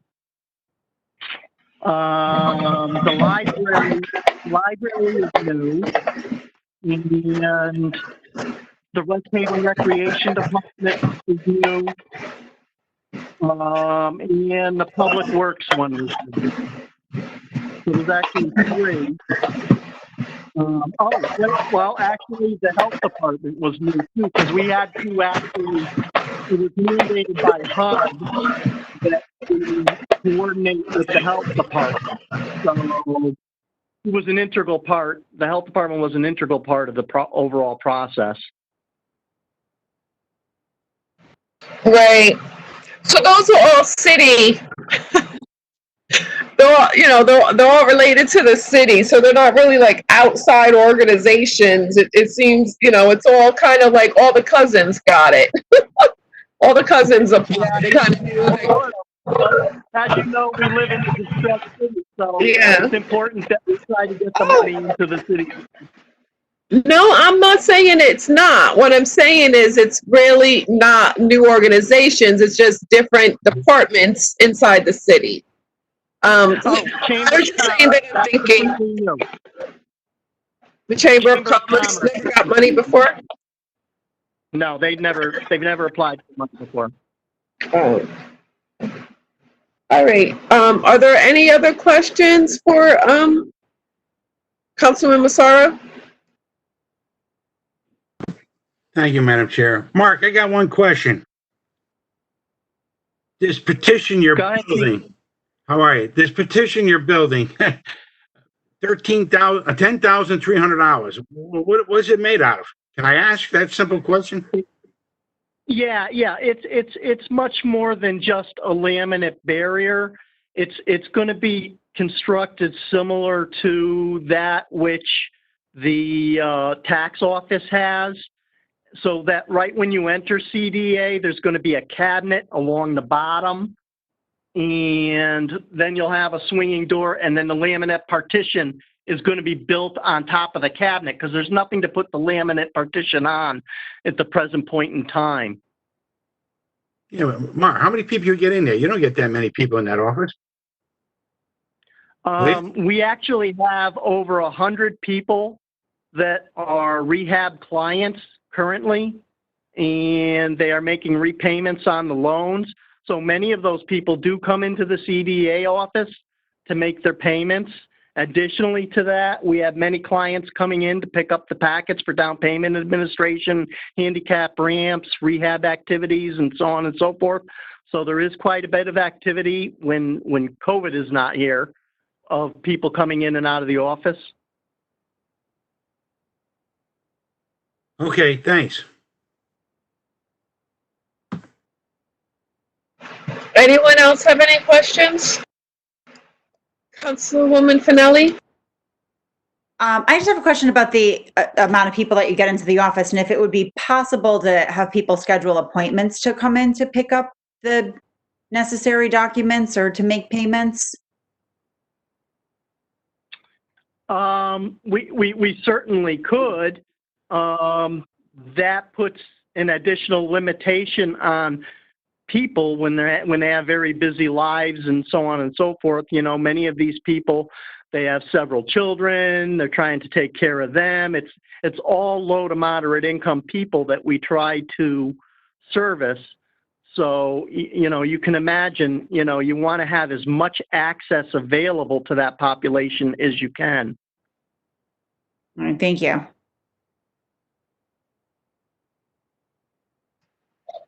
Councilman Cohen? Thank you, Madam Chair. Hi, Mark. It's Barry Cohen. How are you? Good. How are you doing, Councilman? Very good, thank you. I was curious, the 12 that you picked, to your point is you had over $700,000 or more dollars that was requested, and you had to, if you will, pare it down to 442.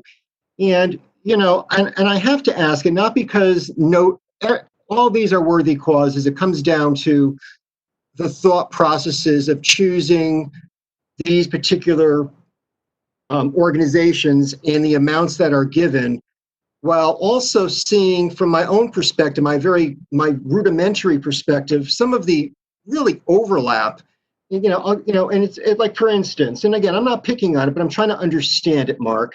If you took a look at just the West Haven Health Department that was granted the $163,000, that into itself was about almost 38% of the 442 was just that one organization.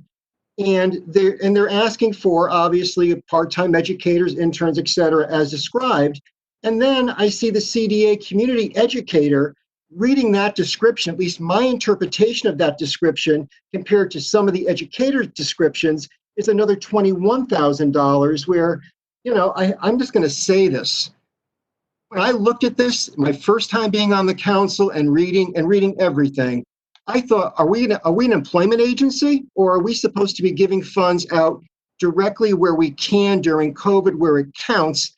And I'm just trying to understand the duplication for that, because you're really talking about, almost $185,000, and then we hire more employees at the library to do resumes for $48,000. And I'm not saying it's not worthy. I'm not saying it's good or bad, but I'm just going to say very bluntly, when I read the Dream Center, which was a comprehensive new idea, out of the box, non-municipal, I looked at it and I was like, wow, this is the big idea. This is the comprehensive idea. This is the idea for the low income folks. Okay. And I really felt like not to give them anything, and to basically have an employment agency for these other three. And I'm not picking on them, but I'm being very honest with you, Mark.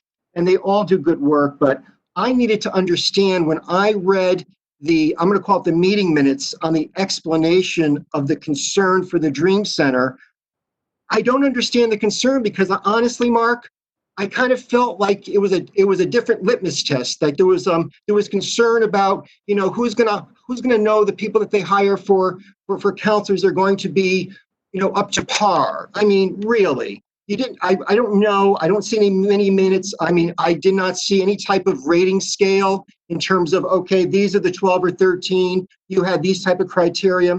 I come from a Six Sigma environment. I'm a Green Belt certified. And I know that we have to measure things, and we have to basically determine, based on the numbers, based on the need, based on statistics. And you know what? I didn't see any of that. I know that there's measurements that are made once someone receives their grants, but I have to be honest with you. Some of these, I look at this whole thing as this big omnibus bill that, I have to agree to all 12 of these. And you know what? I don't want to throw the baby out with the bathwater, but when I read the explanation, because I was looking for hope, I was trying to say, aha, now I understand why they didn't include the Dream Center. Now I understand. But Mark, I don't understand.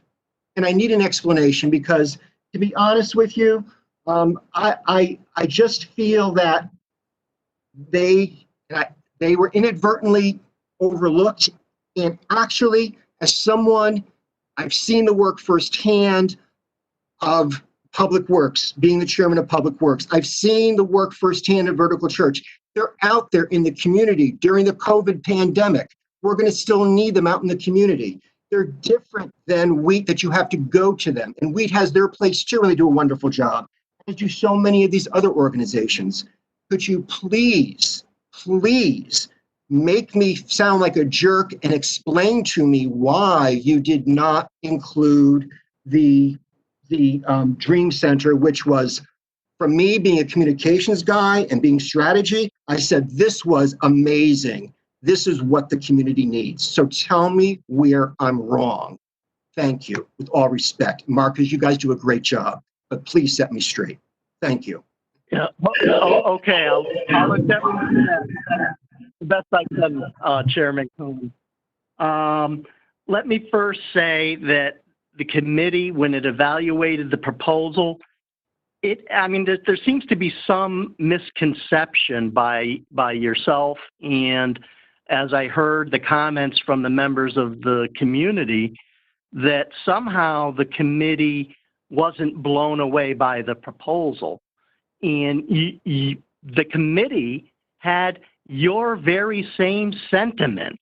They were so blown away, and it was so comprehensive that they looked at it and they said, this goes well beyond COVID. This is not just COVID. This is a dream center that we want to rehabilitate for the next 30 years.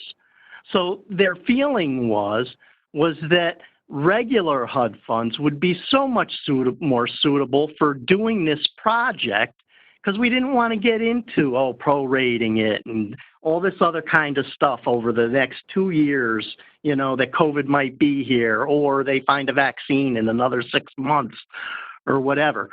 So I looked at the committee and I said, you are telling me that you are 100% behind this project. And they said, yes, we are 100% behind the Dream Center project. We acknowledge the fact that Vertical Church has been working together with Public Works, and they should be commended on all the work they've done to feed the people here. So they said, let's commit ourselves to getting this funding done. Now, this particular building, I was approached on this building maybe 2 to 3 months ago, okay, after our PY 46 process had pretty much come to a conclusion, and it is now being advertised. And they said, boy, Mark, we really need $15,000 to fix the roof. Now, suddenly, in this proposal, the 15 went to 250. So I asked the grant director, how did you arrive at that number for the 250? Because that's well beyond the 15 that I was originally told to just fix the roof. And he admittedly told me that, look at Mark, that is the worst case scenario that we might have to pump into this building. We really truly don't know what the number is, even to this point, what should be pumped into that building. So the committee is behind this project. We here at CDA are, endeavoring to strive to do what the committee wants to do, and we are committed to finding the funding to make this project go. So what I am proposing is that we not take it out of the COVID funding, because I don't know how long it's going to take to rehabilitate this building. I mean, we might start taking off the roof and find out that there's structural problems with it. And yeah, then it's going to go to the full 250, and it's going to take some time in order to develop a plan and how do we remediate it and how do we go about repairing this facility to get it, in fact, to the point where it's going to be the Dream Center. So I am proposing that we use a variety of funds, some non-HUD, leveraging non-HUD funds together with funds that may be uncommitted, similar to what we did with the West Haven Green, and some things that have been committed, but we know that they may fall short because COVID is here. And some programs have not been running, and some programs might not run in the next 6 months. And then you always have some more funding that could be available coming in the fall. So you continue to put this application in, and we fund it as we go along. Okay, So Mark, can I interrupt you? That's what I'm proposing that we do. Just one follow-up, and then I have to be done. This is my second question. Okay. Follow-up, just a quick follow-up, and I appreciate the clarity. I really do, because I'm so happy to hear that they were as excited, I would hope, as I try to express it to be. But here's the thing, Mark. You just hit something on the head, okay? Is like, you know what? This is going to take a little while. I don't necessarily think it's a 30-year program. I think this is something that they need. Having said that, Rome wasn't built in a day, okay? 250 was a figure. While you are trying to collect the funds that could take another year or 2 years or whatever, and I don't know, but it's going to take a while. What we see and what we witness, no matter where you are in whatever part of the city that you're in, that we have already a program, a volunteer program at that, between Public Works and Vertical Church, is, even though they don't have the bricks and mortar yet, okay, they still can be doing they could start doing a small part of their Dream Center that is not part of the brick and mortar part of the Dream Center. Was there any consideration saying to everything you just said, Mark, that you're going to try to take it from this basket, that basket, the other basket, to try to get them the 200 or whatever the magic number is? But was there any consideration that, you know what, we're excited about this, but to just help us with the COVID in the next year, 6 months, 2 years, whatever what it is, let's give them, or let's grant them, I'm being arbitrary, I don't know the formulas, let's give them $30,000, $40,000, $50,000, because that's the money that's going to buy the clothes to put on the kids' back.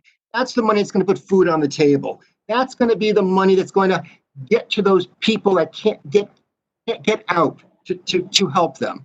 I mean, why couldn't that be considered that, yes, we CDA support the Dream Center. We also can't We can't do it all, but we are sure committed to starting this for them during this COVID, because that would be considered COVID relevant. When I read in the minutes that one of your members felt that it was not really applicable to the COVID, I'm just paraphrasing now, okay, I'm just paraphrasing, I was shocked, because if anything, this was probably one of the most important programs that there are. So I just wonder, I mean, to shave off a little bit of money off of some of these, where, you know, from my perspective, you know, and this is just me, this is not the council, I think that I'd rather spend X number of dollars to be able to put more food and clothing on table for people during COVID than to have an educator or a part-time intern, if you had to make a Sophie's choice. So I just leave that there, saying, you know what, to the point that you made on some of these, where you actually increased funding, and rightfully so, for the food supplies to restock pantry, and you basically met the quotes on some of these others, it's like, this is one of those that, you know what, we don't got $250 to give you, but we know it's a great program. Let's get it started. Let's give them some seed money. That's what I was hoping for when I saw this. And when I saw a big donut, I am and I remain concerned. But I thank you, and I thank the CDA, because I know how thoughtful it is. But that's just one councilman's opinion. I would love to see you put a little seed money in there, and I don't have that figure. Madam Chair, thank you for your patience with me, and I'm going to step off my podium. Thank you. Councilman, if I could just answer, comment on that for 1 second. The problem is that we didn't receive an application for that. The application was specifically to do the building. It was not for clothing. It was not for the other part of the service. It was just for rehabilitation of the building. Now, if the church, if Vertical Church or any other church for that matter, put in an application for running a food pantry or a clothing bank, that would have been considered right then and there with all the other applications, I'm sure. So just to point that out there, that the application was specifically to rehabilitate the building.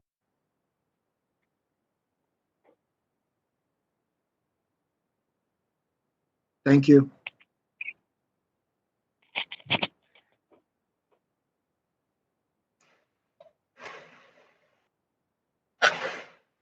Lee?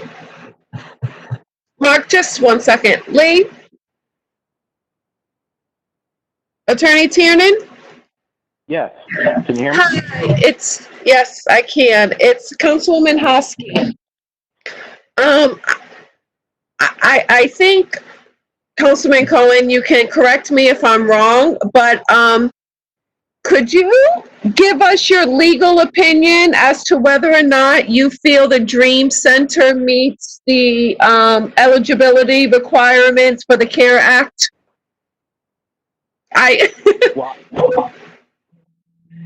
No, I didn't hear Mr. Bisaki saying it didn't meet the elements. I think what you heard him say was... No, I didn't say he didn't say that. I said I want a legal opinion as to whether or not you feel the application from Public Works meets the criteria for the CARE Act for the COVID-19 funding.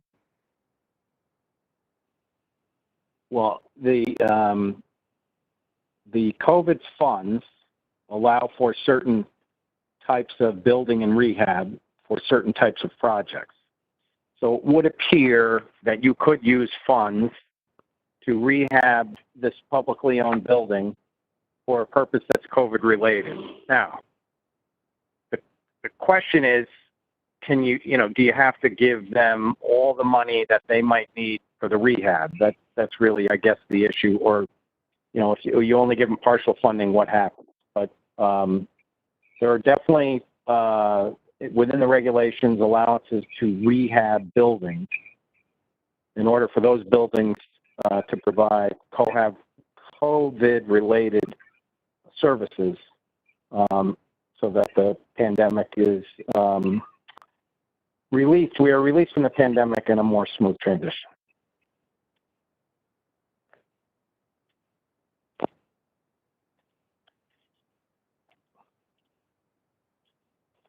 Attorney Tiernan?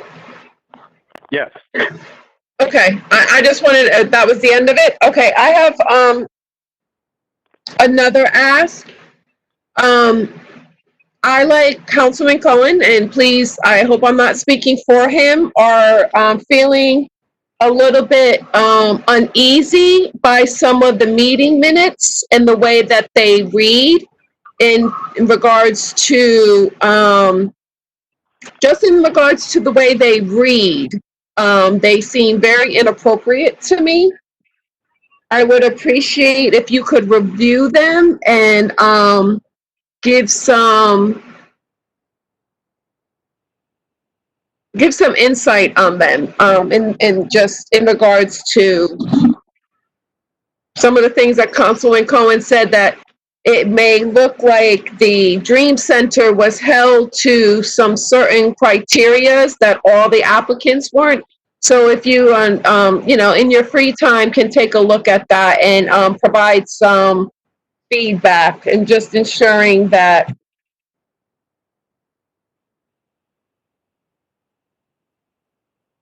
they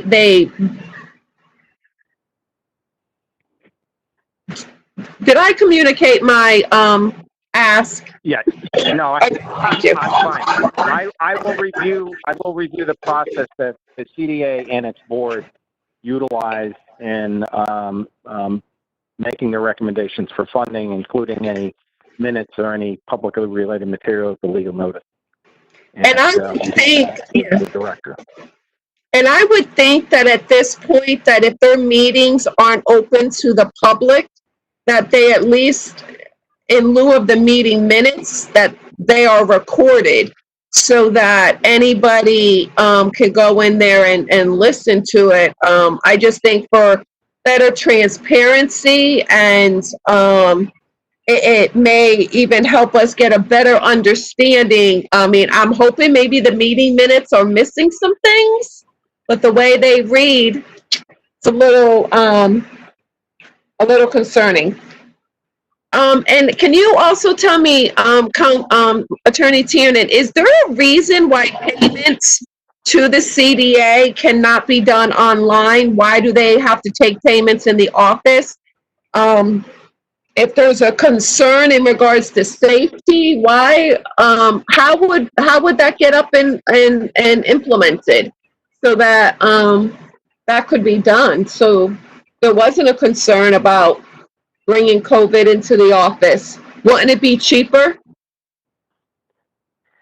Well, yes, we should always be encouraging more online and more using technology to make ourselves more efficient. However, and I think the CDA director would concur that what you should understand is that the population, sometimes the population that is served by these funds can't afford the cost of checking accounts or money orders. And so what we find is, because sometimes they come, the reason I know this is they come to my office to make payments as well when they have payment plans. And so they end up coming in and paying cash, and my secretary ends up giving them a receipt. Now, under the current conditions, we would be doing that with a mask and gloves and doing that outside. So we wouldn't be doing that. We would still be trying to get the payment. We wouldn't give up on the payment, but we would be doing that outside.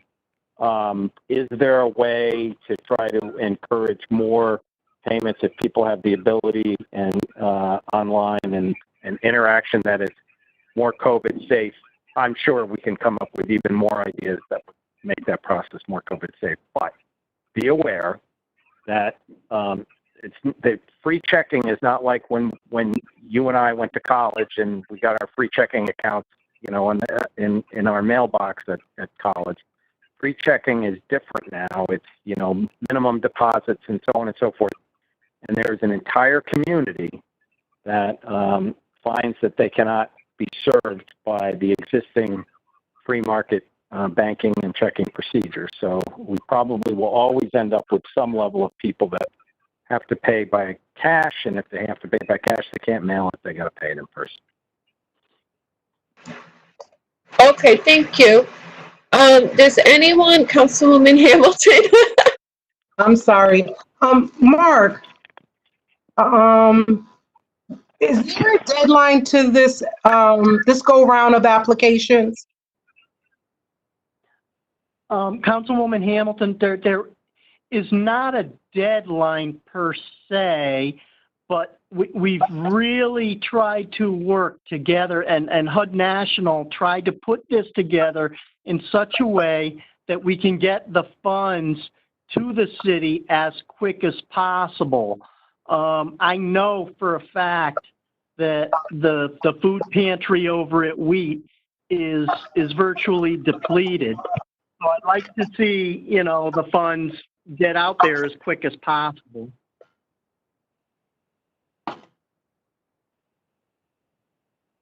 Okay, thank you.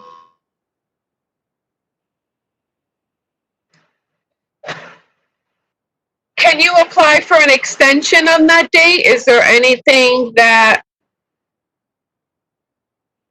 Well, there's no, no extension is necessary. I mean, at this point, it needs to be approved by the local governing body, you know? If not, then I guess we've got to work on the plan. The only thing I would ask is that, look, I mean, HUD is very adamant about the fact that we have to have citizen participation, and I think we all agree with that. That was something that I emphasized with the West Haven Green Project. That's something that I emphasize here. HUD is very big on that, and that's the first thing they're going to look at with regard to these COVID funds. So if we're going to change anything, we're going to have to re-advertise this and then let the public digest it for at least 5 days. In the meantime, I would have to notify the committee, the Citizen Advisory Committee, of the intent of what the City Council wants to do, and then we would have to have a whole nother public hearing. In the meantime, that would, you know, it's delaying the funds getting out. That's the downside scenario.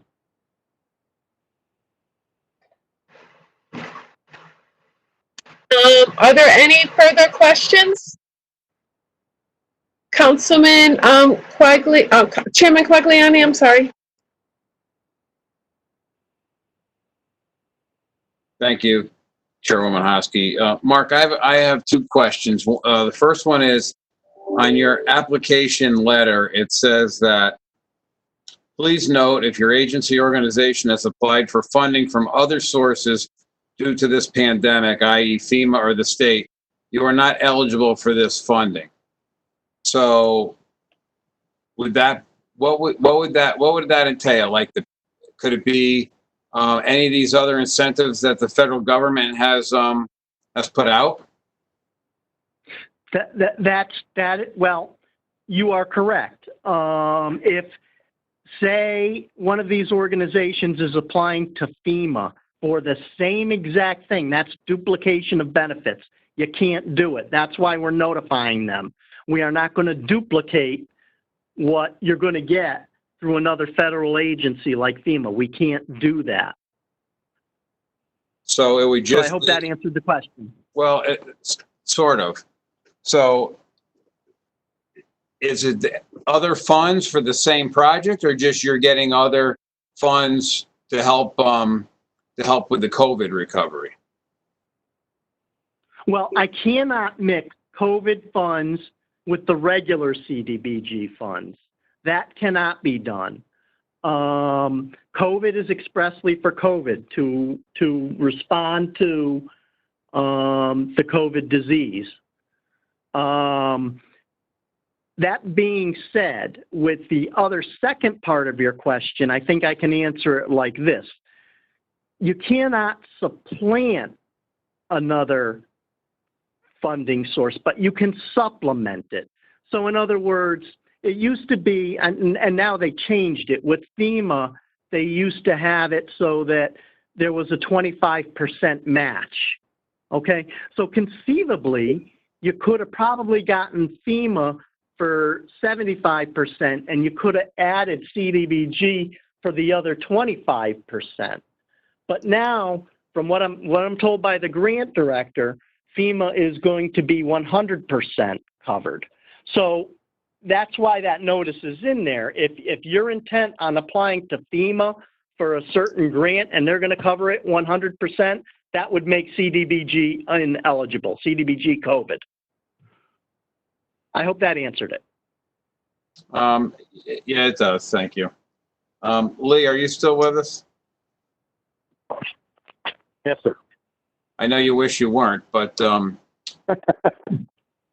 so the commentary that Mark gave prior to my question regarding if the council was to adjust any recommended award to these not-for-profits that the community group, the CDA group, has decided that it would have to go back and be advertised, public hearing, and so on, and the process has to start over. I just want you to comment on that. Well, I don't think I think he's saying it's more an information. So when the council votes, the council will have expressed the intent of the legislative body of the city.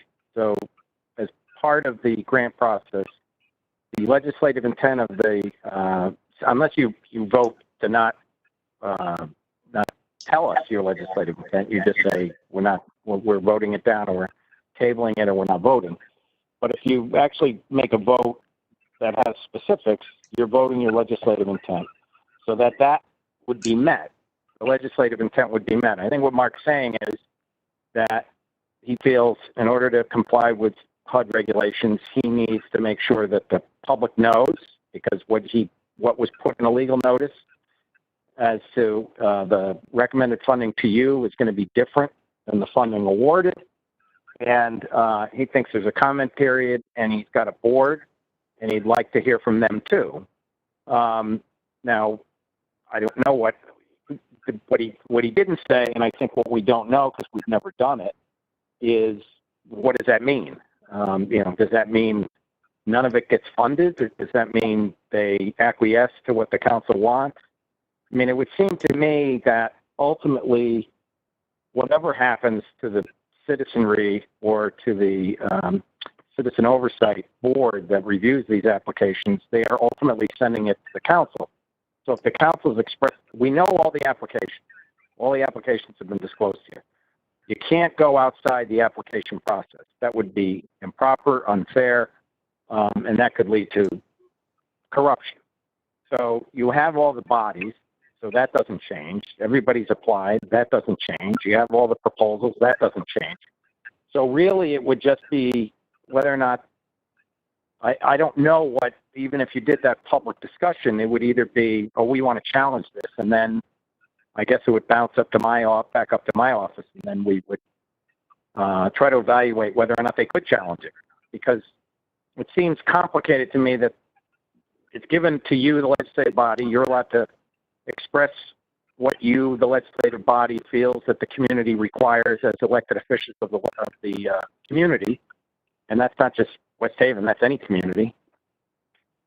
And we should hear comments from people. Now, what are examples of comments that might make things change? I mean, if we heard comments from the community that said, hey, one of the applicants, there was an FBI raid at their headquarters, or so on and so forth, we might want to have a request for reconsideration of the city council vote, right? So it is important to the city council that this public information be presented, that everybody get a chance to comment, and it's important that they give the comments to the city council.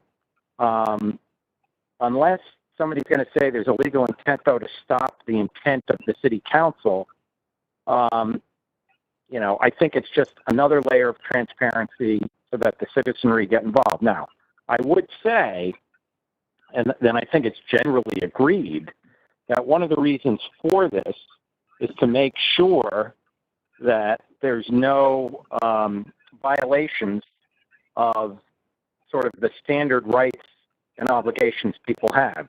So, for example, nobody's discriminating against people because of religion or because of race or because of gender or because of sexual orientation or yada, yada, yada. So, if the council got a bunch of applications and their voting direction appeared to highlight a form of discrimination, and I noticed it, I would probably have to say, you know what, I don't think HUD is going to allow this, or HUD's going to penalize us if we do it. But I think if you have if you vote in specific, you have a legal notice, you have a comment period, and the group meets, I think we can deal with whatever comments the group might have. I don't think it works that you are a check the box. You, the council, the legislative body, have to decide how the money's spent ultimately. So I don't see it as it goes back and then what comes back in a different form to you. I mean, that wouldn't make any sense. Then is the money ever spent?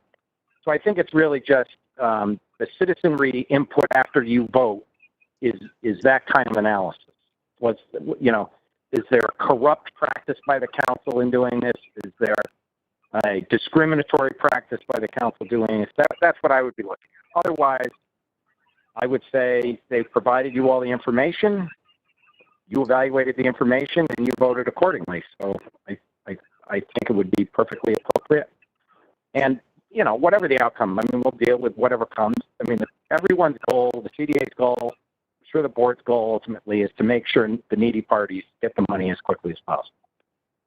And one last follow on. So if the council was to approve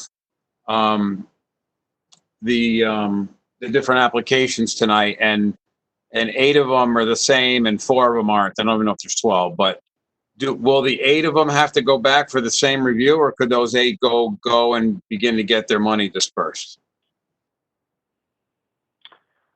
I would say that the group evaluated all the projects and gave you the projects.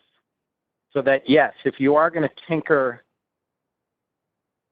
in other words, if you were sitting on a panel and there were 11 groups that got money and 1 group didn't, right?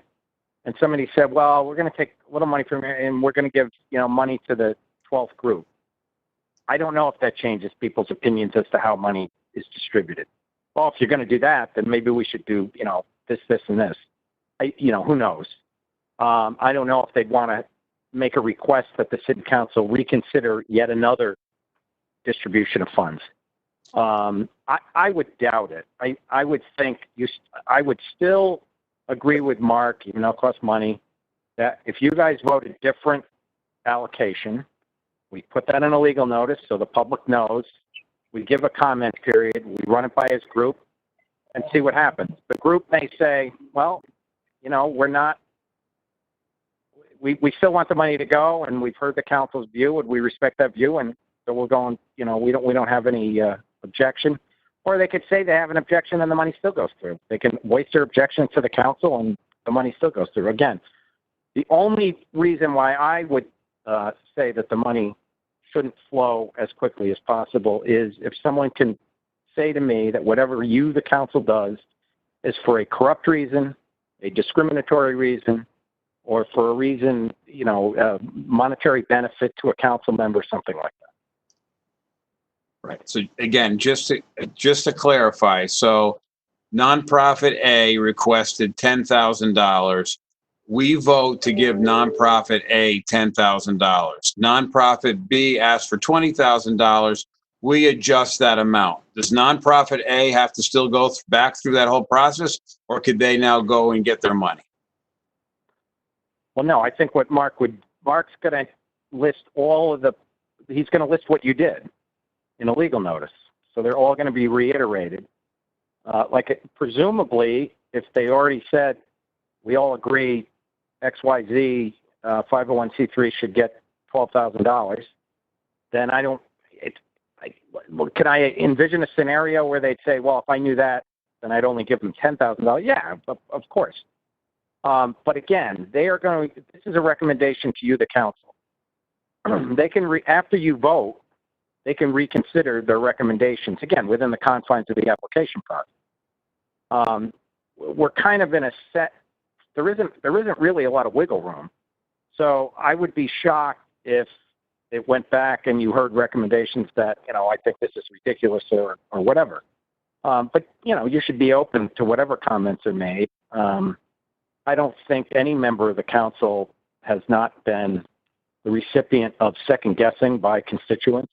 So it's kind of a similar process. There will be people that have the right to second guess what you did and to make comments accordingly. And we'll deal with those comments. In addition, if anybody feels aggrieved, a recipient or recipients feel aggrieved by what the council did, there's a grievance procedure. So there's a lot of protections to the applicants. I don't see why the process would have to stop, but there's no reason not to have a quick, it's a very, as Mark described, it's a very expedited process, a quick review of what the council did. Let's have transparency, make sure everybody knows this is what the council did. And if somebody can highlight a reason why the council didn't hear something, didn't see something, whatever, let's hear it. I don't anticipate that, so I'm not concerned that it'll delay getting the money to the proper people. Okay, thank you. I'm all set, Councilman Hoskin. Thank you. Are there any other questions? Any other questions? Councilwoman Hamilton, I'm sorry. It's okay. It's me again. One of the agencies, Mark, I think it was the Chamber of Commerce, they requested funds for salary. And then I noticed it was to educate maybe businesses how to operate under COVID. Did I read that application right? Actually, the proposal was to sort of re-engineer. A lot of businesses have failed due to COVID, okay? Because now there's all kinds of new guidelines and businesses have to be re-engineered in order to fit in with the COVID guidelines. But also, keep in mind that, these are entrepreneurs. They're in business to make a profit. If the business fails, everybody fails. So the proposal is that that the Chamber of Commerce actually be an intermediary for these businesses to help develop response plans to how they're going to operate successfully under this environment of COVID.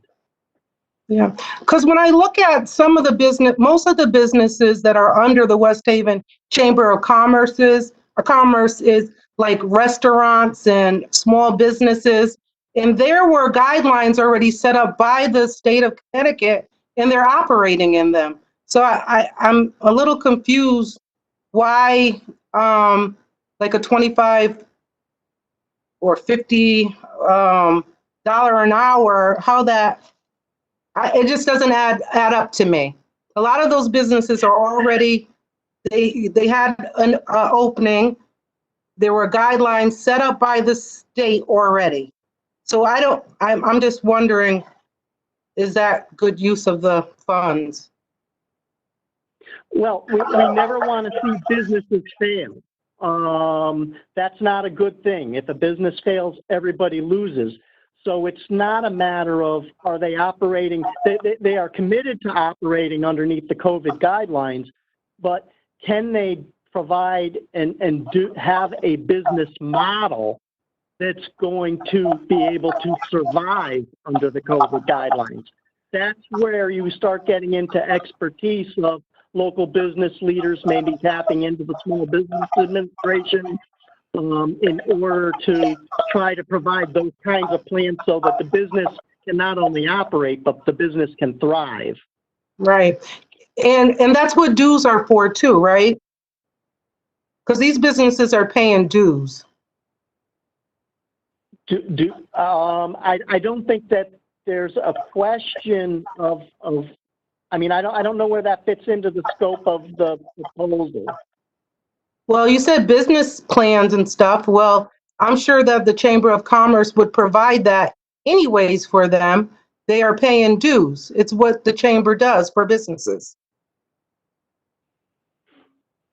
Well, I think that this is a little bit more in depth than just the regular kind of business, knowledge that they automatically get. And it would be through the more than, dues. right. So it would be more than what they could go to, like a website, a state website to find out. It's beyond that.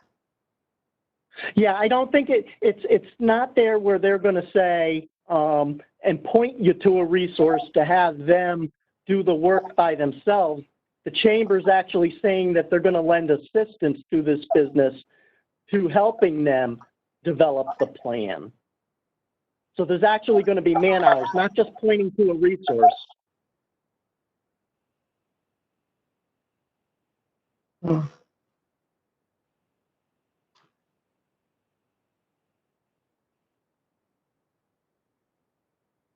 Thank you.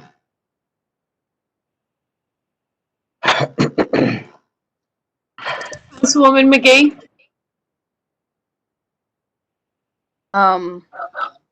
As a huge supporter of small businesses, I think it's important that they thrive in our communities.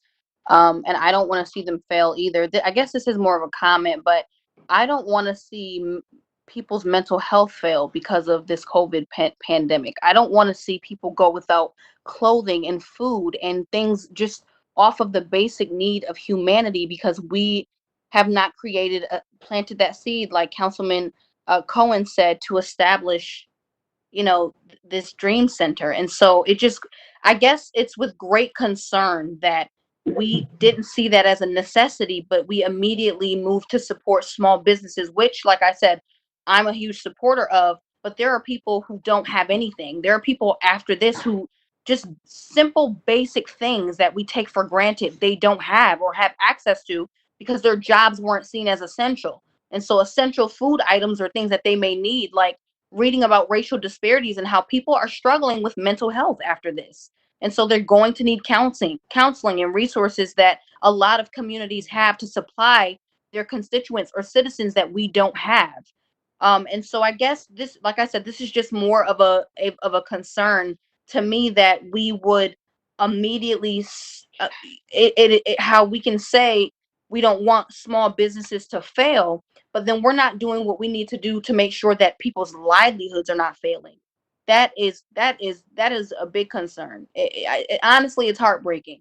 It really is because, there's a point in time where, and this should always be the point in time where people's lives are more essential and more important than money. So that's it. Thank you.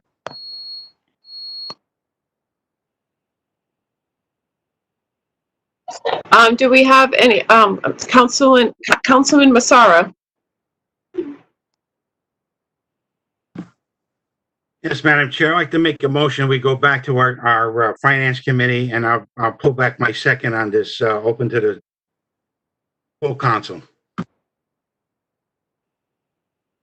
Do you want to pull back your second? Yes, ma'am. Okay. Councilwoman Hamilton? I'll pull back my motion. Okay, so I would like to make a motion to separate Councilman Cohen. Can I get a second? Councilman Massaro. Councilwoman, you made the motion. Oh, yeah, I did. You're right. So thank you, Councilman Cohen. Okay, so I'm going to read these individually. Give me a moment while I... Councilwoman Haas, did you call the vote for separate? Yes. So yes, I was just getting my stuff together. So can I have a motion? Just the 5 of us that are in the Finance Committee will vote on this. All those in favor? Aye. Any opposed? Any abstention? Motion carries.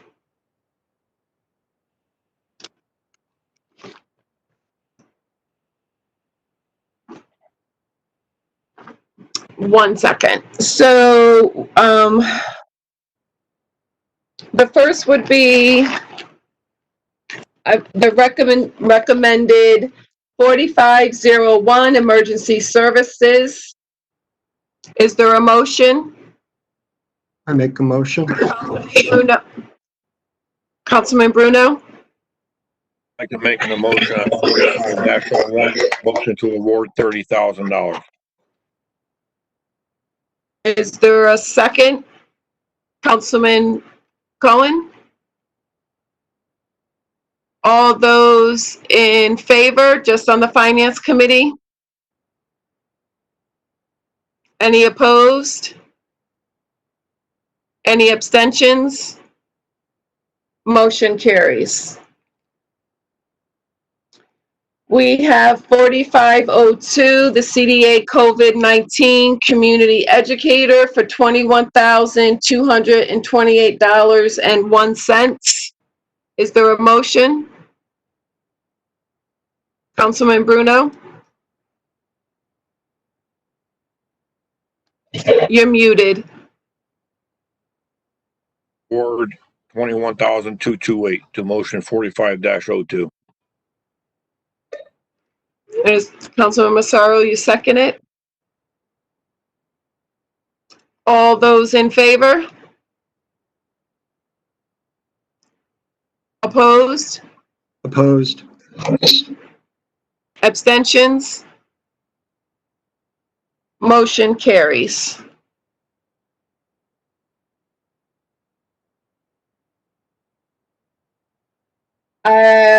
Recommended to Kerrigan Forest, Savin Rock, Washington Schools, West Haven Public School System. Is there a motion?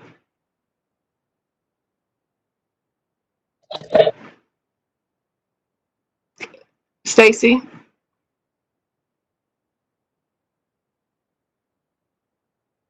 Are we going out of order? Just for my records. I did 4501, 4502, and we're at 4503. Okay, I thought you said 4504. I'm sorry. Oh, no, that's okay. Thank you for keeping me honest. Thank you. Councilman Bruno? Yes. I'd like to make a motion 45-03, motion to award $6,453. Is there a second? Councilwoman Hamilton? All those in favor? Any opposed? Motion carries.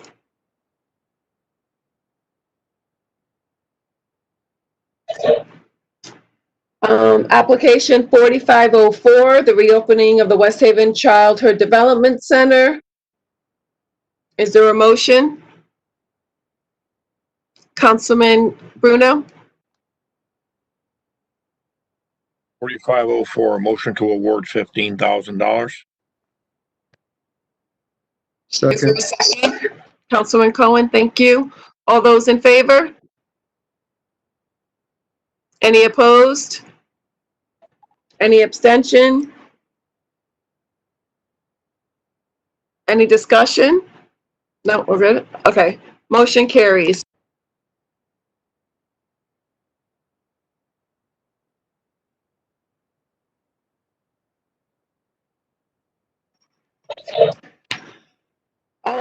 Application 4505 for food pantry facilities. Is there a motion?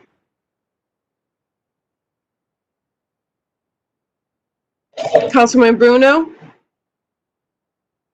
4505, motion to award $43,118.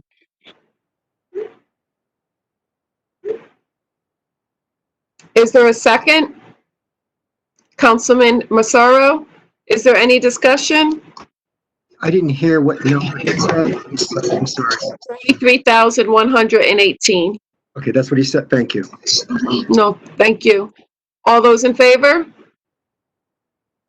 Any opposed?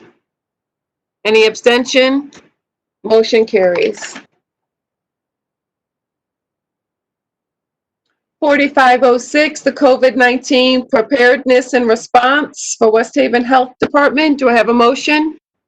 Councilman Bruno? 5-06, a motion to award $163,312. Is there a second? Councilwoman Hamilton and Massaro? Any discussion? All those approved? Any opposed? Opposed. Any abstentions? Motion carries.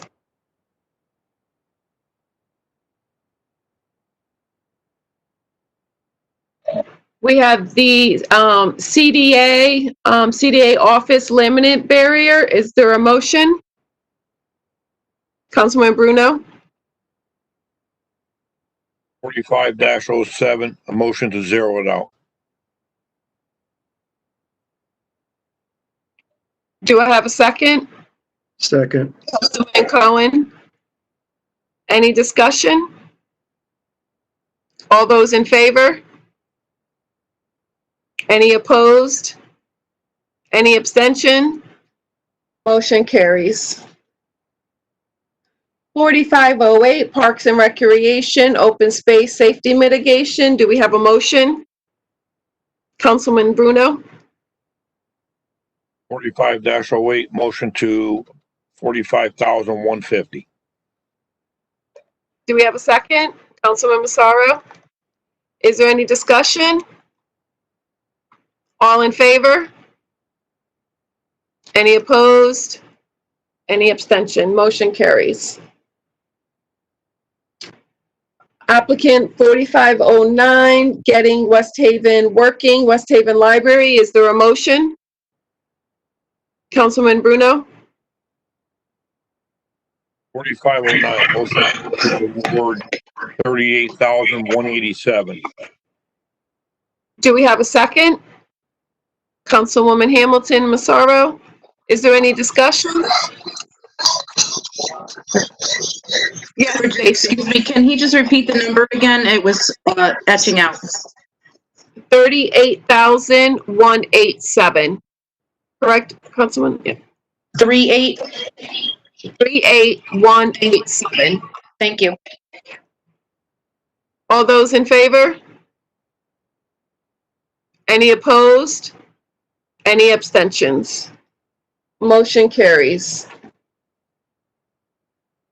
4510, grocery delivery program for fish. Is there a motion? Councilman Bruno? Yes, 4510, motion to award $3,978. Is there a second? Councilman Massaro and Councilman Cohen? Any discussion? All in favor? Any opposed? Any abstentions? Motion carries. 4511, Maricash, 450 Island Lane, West Haven. Is there a motion? Councilman Bruno?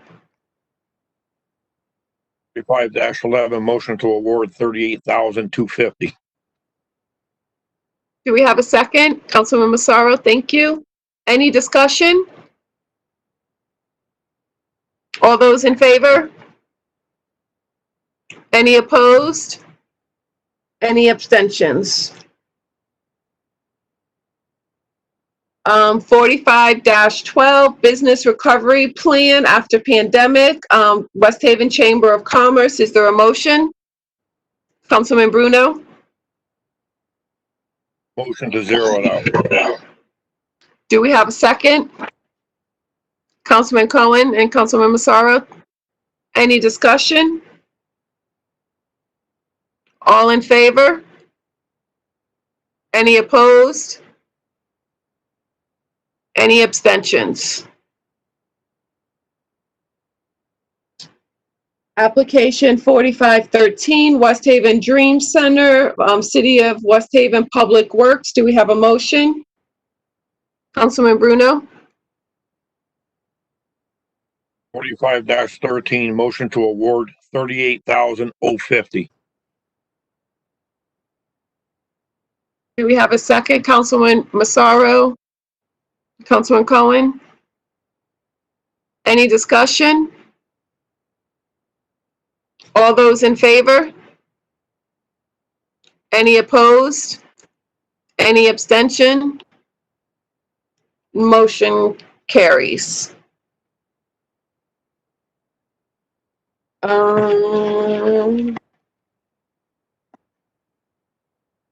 Hold on, I know I gotta go into my next letter. So we're on communication D.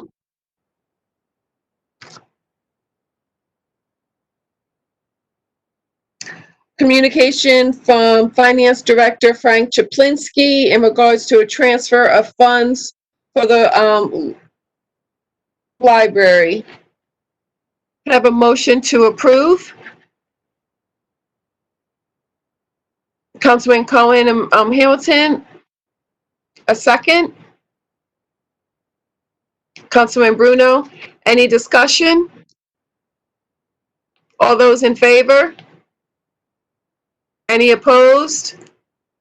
Any abstention? Motion carries. Communication E from Chief Joseph Perno in regards to animal shelter donation. I have a motion to approve. Councilman Cohen, thank you. You have a second? Councilman Bruno? Any discussion? All those in favor? Any abstentions? Any opposed? I'm sorry. Any abstentions? Motion carries. And communication I from Commissioner Thomas McCarthy in regards to a bid waiver. I'd like to have a to approve. Councilwoman, thank you. Have a second, Councilman Cohen. Any discussion? All those in favor? Any opposed? Any abstentions? Motion carries. And your Committee on Finance is closed at 10:06. Thank you, Councilman.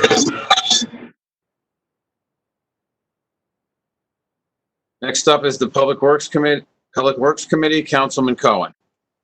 The time is now 10:06 and the Public Works Committee is now in session.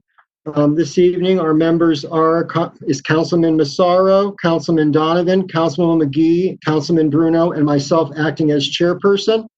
We have before us this evening a resolution to confirm the commitment and participation in a regional household hazardous waste collection center, a renewal for the next 3 years.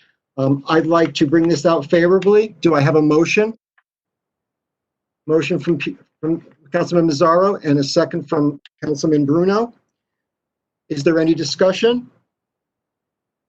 Any discussion? I do have a question. Is Frank still on the line? Frank? Yes, I'm here. Hi, Frank. I don't know if you saw, but I sent yourself and the mayor an email the other day, and I was just curious on this, based on the, I'm sorry, Frank, I had it right in front of me.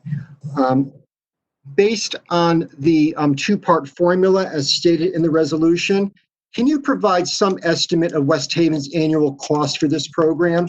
And what did it cost us this past fiscal year? Can you give us some idea? I could if I could get data. I haven't seen the resolution, so I don't know what the two-part calculation is. I can give you that when you're ready. I'd have to find the data. This is as standard. I think you were talking about this is the hazardous waste collection, right? That is correct. Yes. Right. So as I understand it, the RWA actually runs that collection. Mm-hmm. And so I'm not sure what the question is. Basically, we're going to be invoiced based on a two-part formula, meaning each city that participates in this, in the MPC, I guess, who participates in this program, and they basically are going to base our costs based on number of 1 and 2 family housing units in West Haven and the annual transportation and waste disposal costs. So I know the city does pay something, and they're asking us to still participate in this program. We have to commit. We have to commit to participate by June 30th. In other words, agree to the resolution. And part of the resolution basically agrees to the city authorizing the mayor to enter this agreement and to understand that we are going to be contributing with other cities for this hazmat. And so I'm just curious if we know what we've been paying. What did we pay last year, or what do we expect to be paying in the coming year? Let's see if I can find it. I don't have the vendor detail. I'd have to try to get into the system for you, Council. Okay, I'll tell you what, I don't want to hold this up, but if you could, I sent you an email, yourself and the mayor, an email on Friday, June 19th.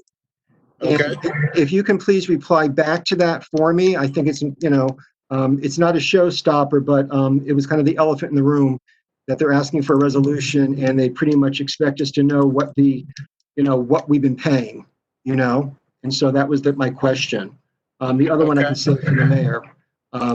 And again, I think it's a very important program. And as a matter of fact, as I noted in my email to the mayor, many residents don't really understand or even recall we even participate and pay for this has waste program versus the e-waste drop-off scheduled 4 times a year or the 2 times bulk pickup. It may be beneficial, again, I know I'm preaching maybe to the wrong person, that we communicate this alongside those services as part of the city's website. It's like we're paying for this, it's there. And I hate to say it, I don't know how many people don't know what to do with their hazardous waste, should it be oils or whatever, and when they can go down to do this, but enough of that. So it looks like, yeah, Councilman, it looks like if I go into the budget book, the 3 lines related to hazardous waste, on a combined basis, looks like it runs about 34 to 35,000 a year. Okay, and we budgeted for that in this coming fiscal year. We did. We budgeted 35,100 in 3 separate lines. A total of 35,100. I'm sorry. 35,100. There are 3 lines in the budget book. The large one being 32,000, which I would imagine that's coded as hazardous waste disposal. I would imagine that is the bulk of the collection and disposal process. Perfect. I appreciate it. No problem. I saw a similar number, but I couldn't make heads or tails out of it. That's all I had for discussion, and seeing no other discussion, I guess I can say all those in favor.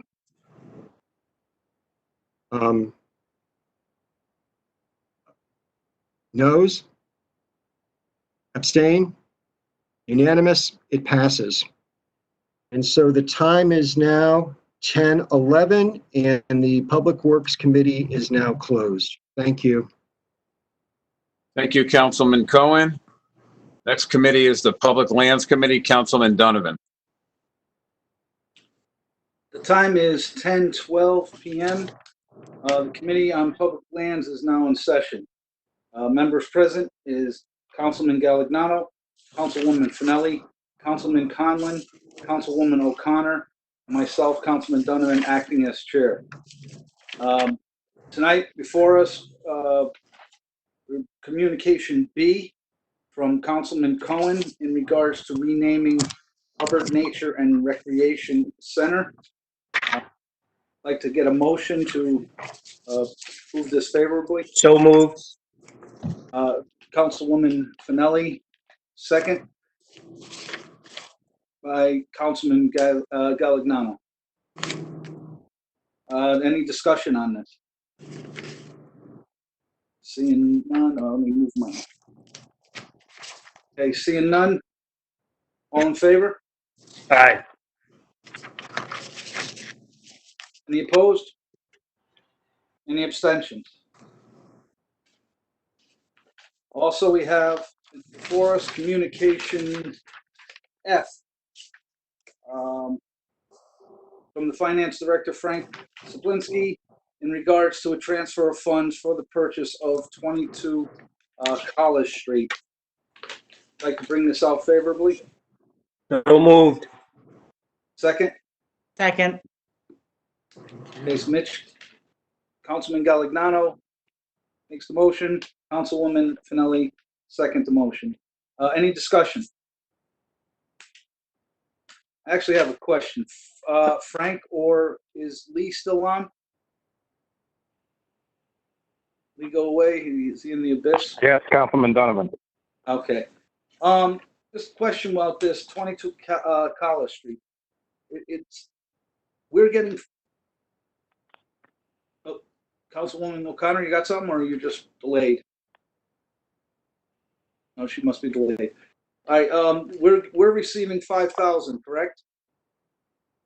No, Or are we spending the 5,000? How does this? we're spending the 5,000. What I can, I can explain it. So historically, what has happened in the past is that the city will find, say, a property that maybe we have the ability to condemn. The city would condemn the property. They would pay somebody to tear it down. They wouldn't worry about cost. They put a lien on the property. Then we would sell the liens as we do every year. And pretty soon we got a $30,000 debt on a piece of property and you can't get rid of it. I have property like that you're going to be hearing about. Now, if the city buys or sells property for less than $10,000, like under state statute, we don't need council approval. I would assure you that as long as I'm the corporation counsel, you would know about those purchases, regardless if there was a transfer of funds or not. In this particular instance, I have an individual, with COVID, bank foreclosures have slowed to almost a stop. And so I can foreclose, but not in a timely way. This is a piece of property that is adjacent to the Public Works garage. It's a piece of property that we could use. We need the additional space. If I foreclose, it would cost double to triple of what it's going to cost to just give the lady $5,000. She deeds the property over to us.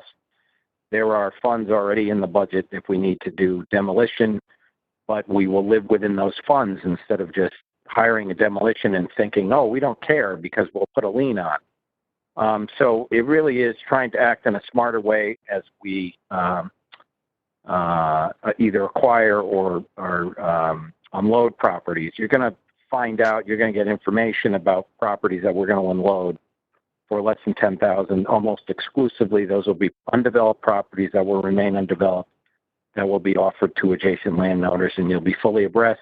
And obviously, if councilors have objections, you'll have time to raise those objections. But here's a case where we have a property adjacent to the Public Works garage. We really need to acquire this property.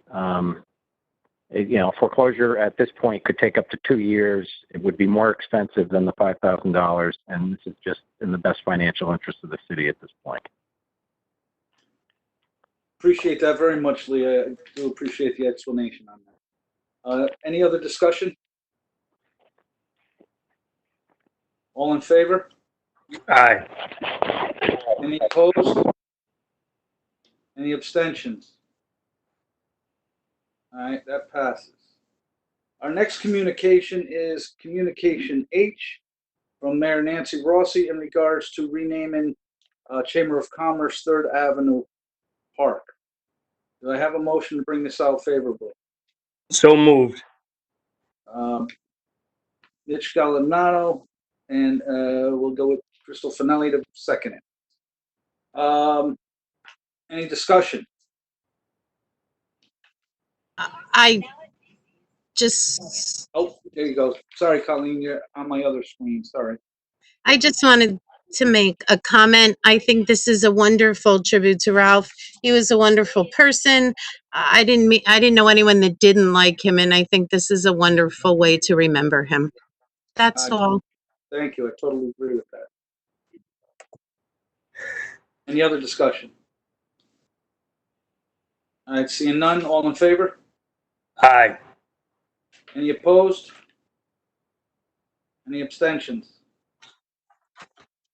With that being said, the Committee on Public Lands is now closed at 10:18 p.m. Thank you, Councilman Donovan. Next committee is the Legislative Matters Committee, Councilman Galignano. Good evening, everyone. It is 10:18 and your Committee on Legislative Matters is now in session.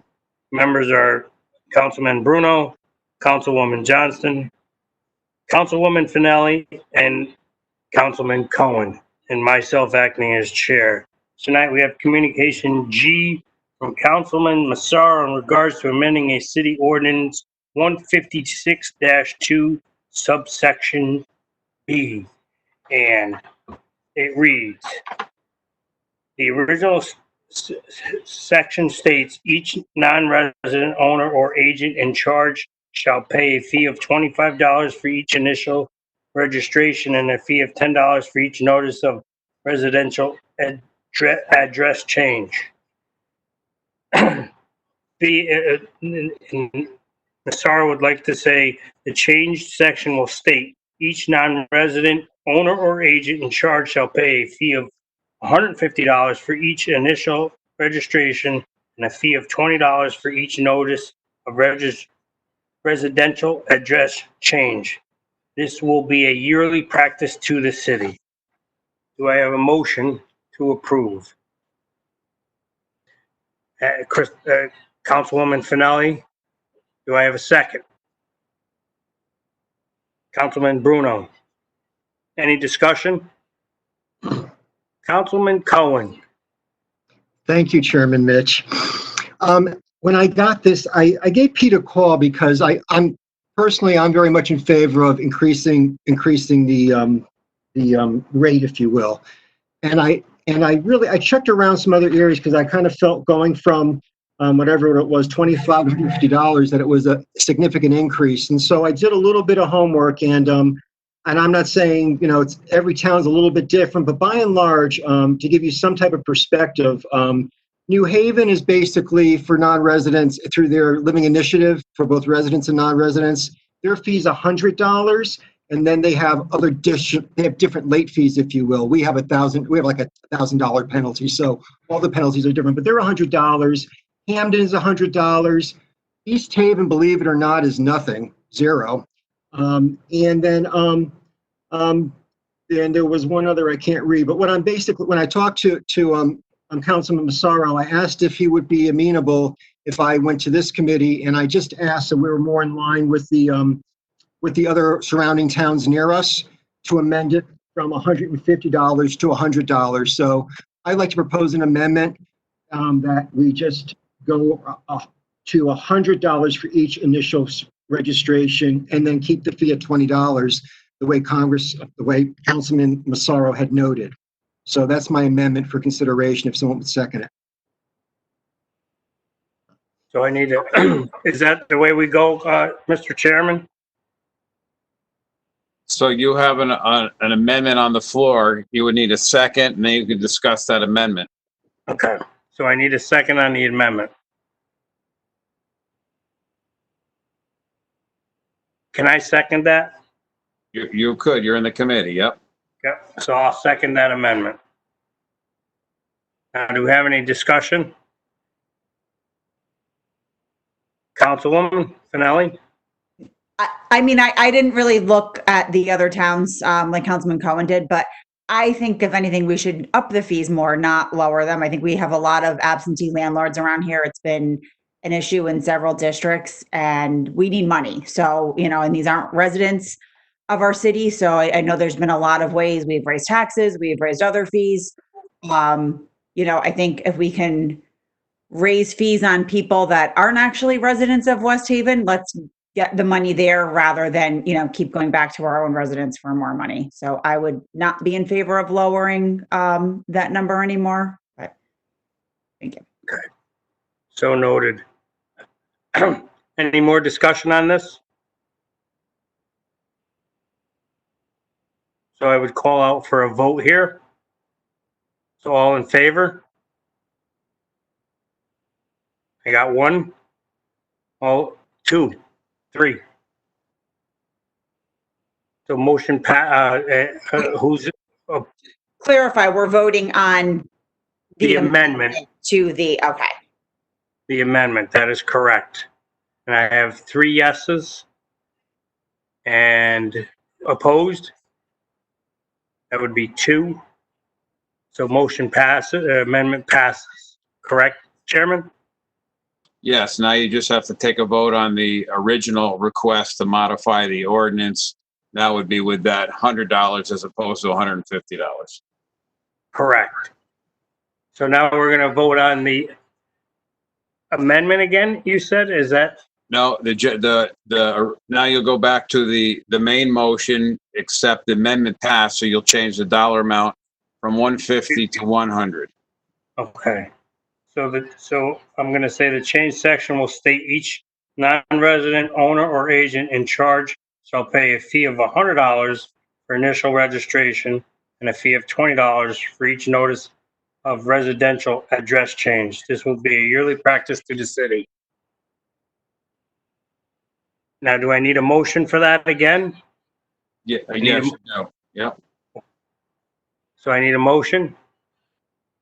Councilman Cohen, second. If I may, Mr. Chairman? Yes, sir. So you had a main motion, it was amended. You're just voting on the amended motion. You don't need another motion. Oh. You've amended the motion. The motion's already there. So we amended the motion, but now doesn't the amended motion come back for a vote on the other aspects of the original motion, because somebody may not like the language on the other part besides the dollar amount? Well, you could keep the discussion open for further amendments, but you had a motion and you've amended it. So now you have an amended motion on the floor. We voted on the amendment. Right. So the amendment becomes part of the motion. So now you have an amended motion. That's your motion on the floor. And we voted on that already. No, you didn't vote on the amended motion. You voted on the amendment. You voted to amend the motion. Now you have the actual motion. Gotcha. Somebody could like the amendment maybe, but not like the whole motion. I don't know. But right. So you got to call the vote, Councilman. Councilman. Call the vote on the amended motion. Okay, I got it. So all in favor? Wait. To clarify, so we are voting right now if we are in favor of upping the fees to the amended amount of 100. That is correct. Lowering the fees too. On the amended motion.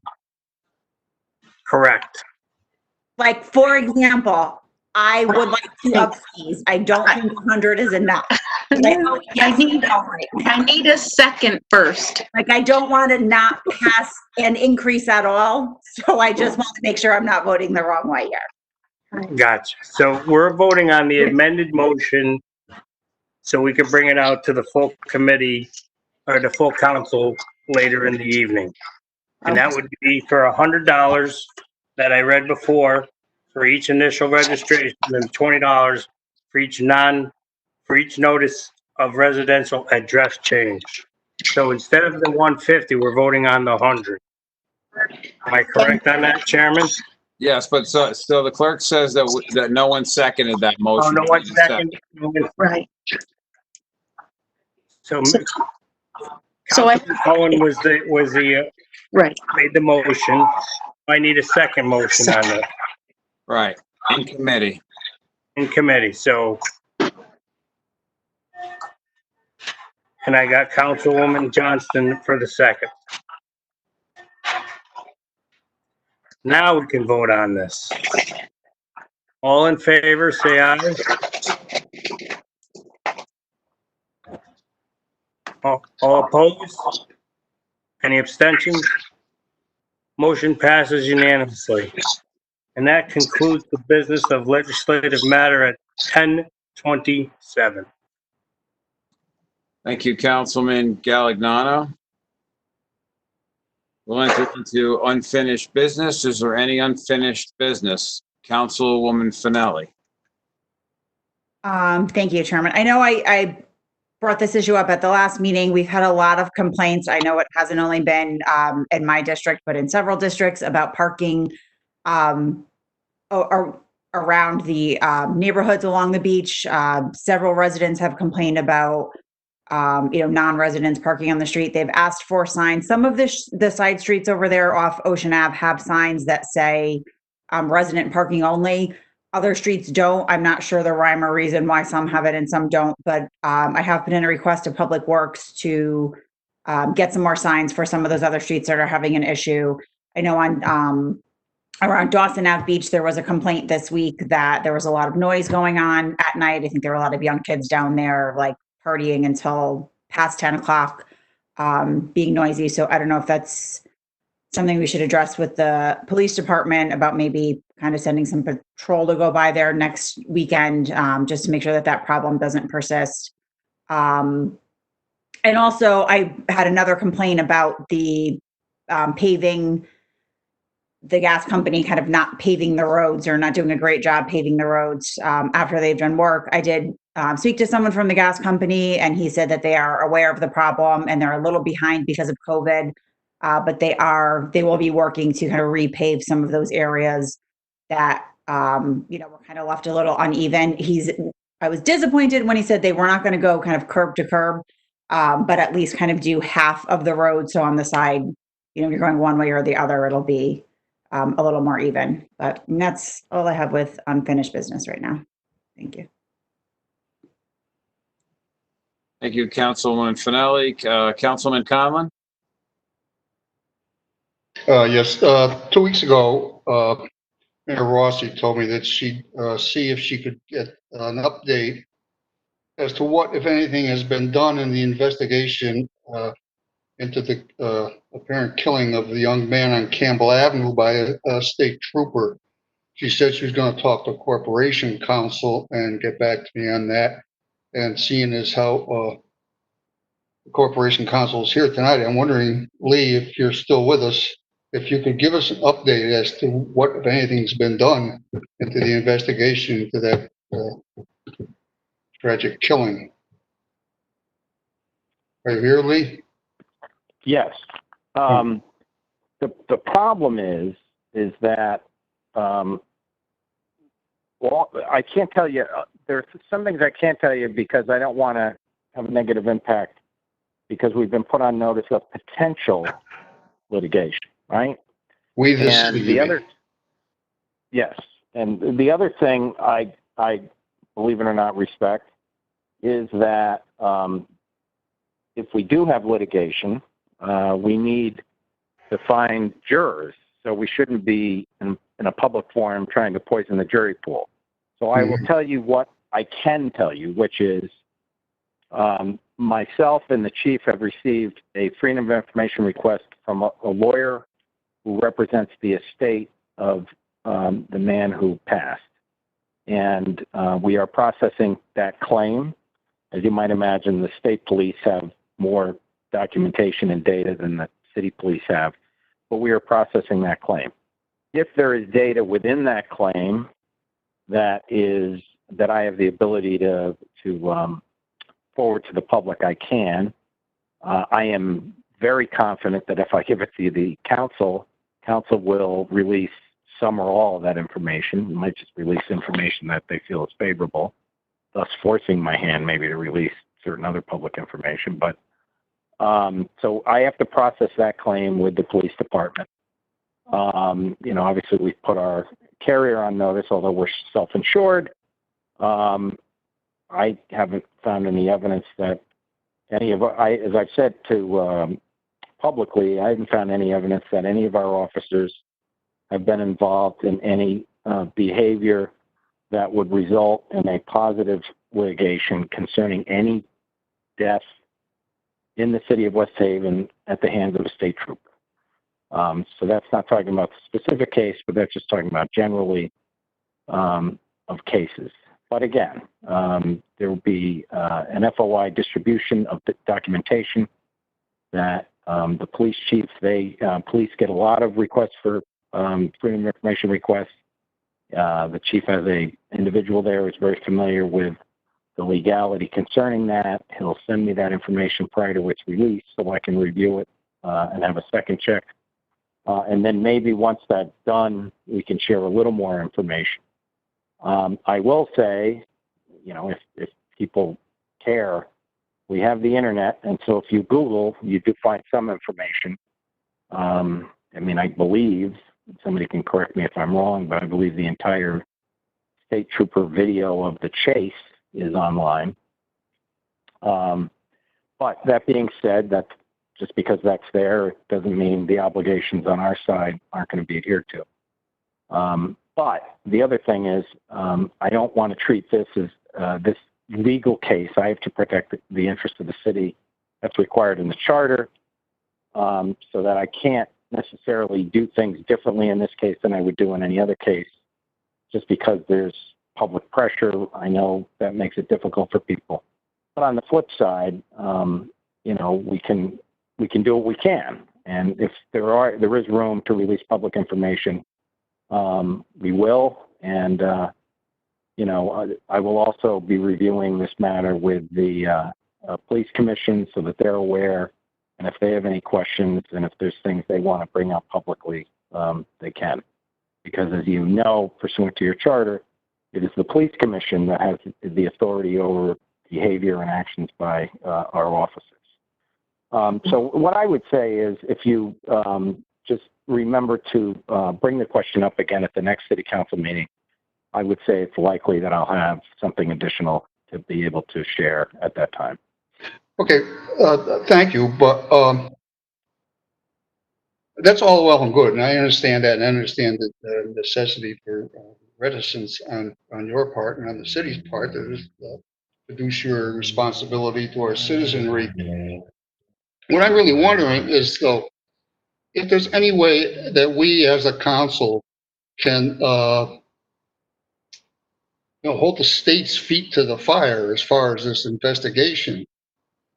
This happened months ago, and you know, I'm not looking for any rush to judgment, but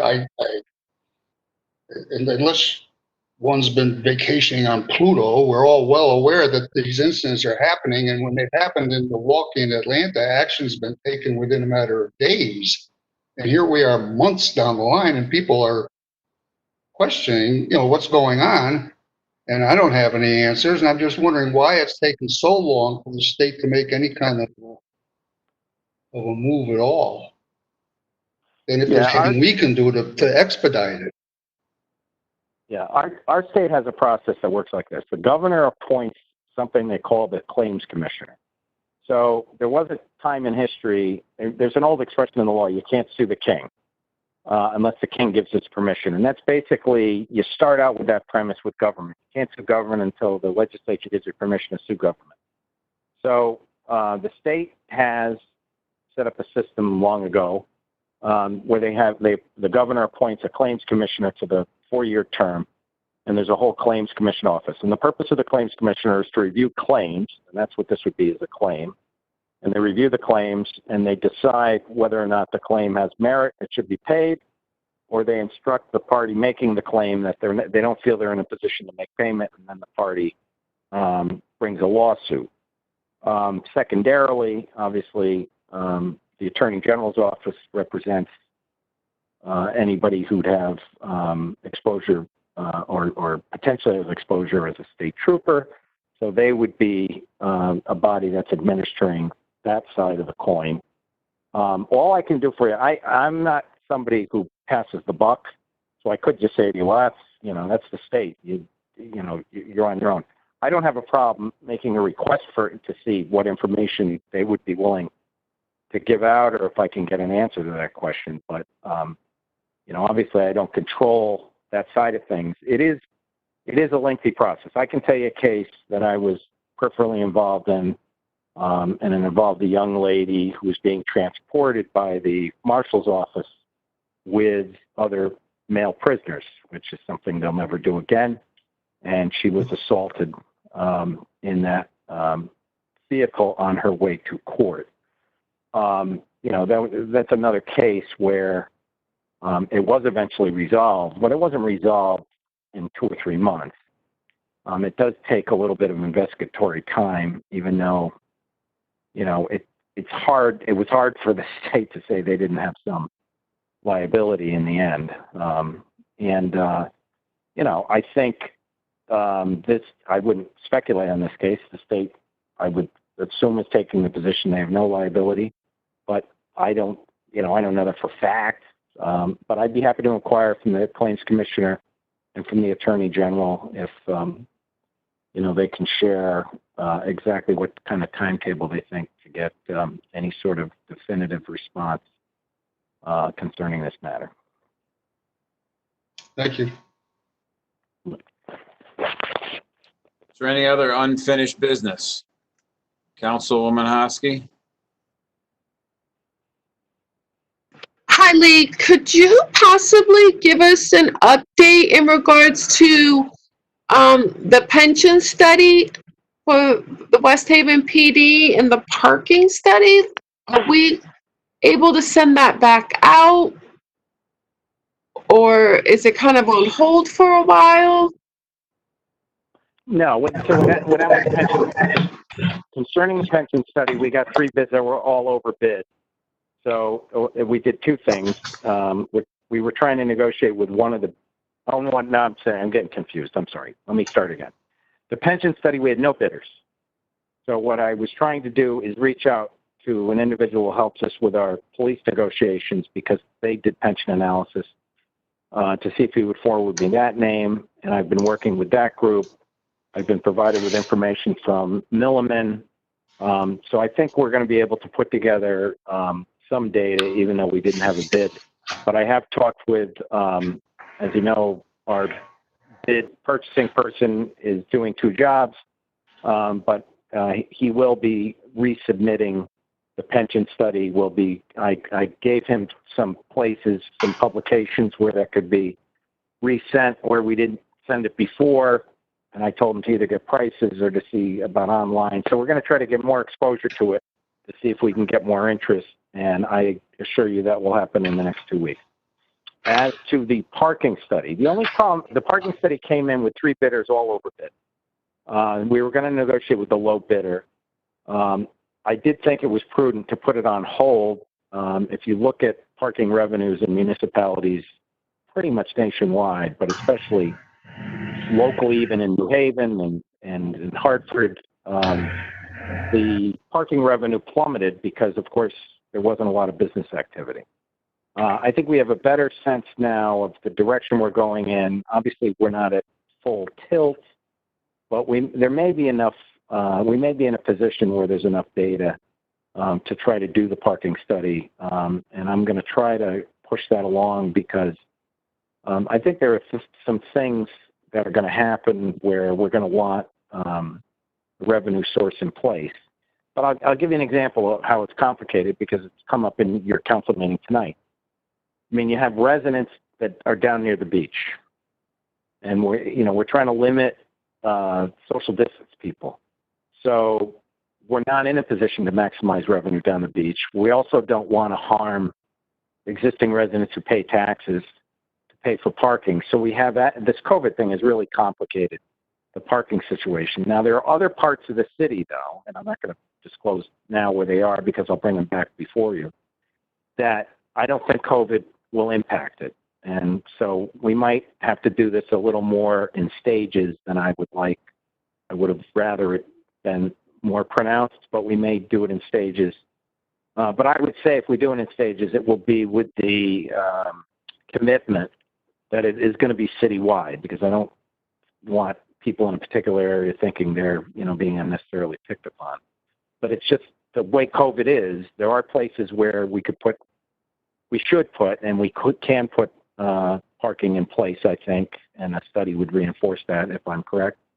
But there are other places where even now it's still complicated. But we'll move forward because I think we have to be in a position. We can't wait until it's all over and then do the study. We're going to have to, this is the kind of thing where we're not going to get perfection. And we're going to have to accept that because we just have to keep moving forward. Otherwise, we're going to be on the short end of when we don't have to be. So I think you'll see municipalities now are going to see a little bit of an increase in parking revenue. And so I'm committed that we can start the process. But like I say, I think you're going to see it more piecemeal in a full-blown rollout. But you'll be assured of where it's going to go once we get out of it. This will end. You know, Right. There's no question it will end. Thank you so much. Yep. Any other unfinished business? Councilman Cohen? Thank you, Mr. Chair. This is also for Lee. Lee, and this goes under new business, please stop me.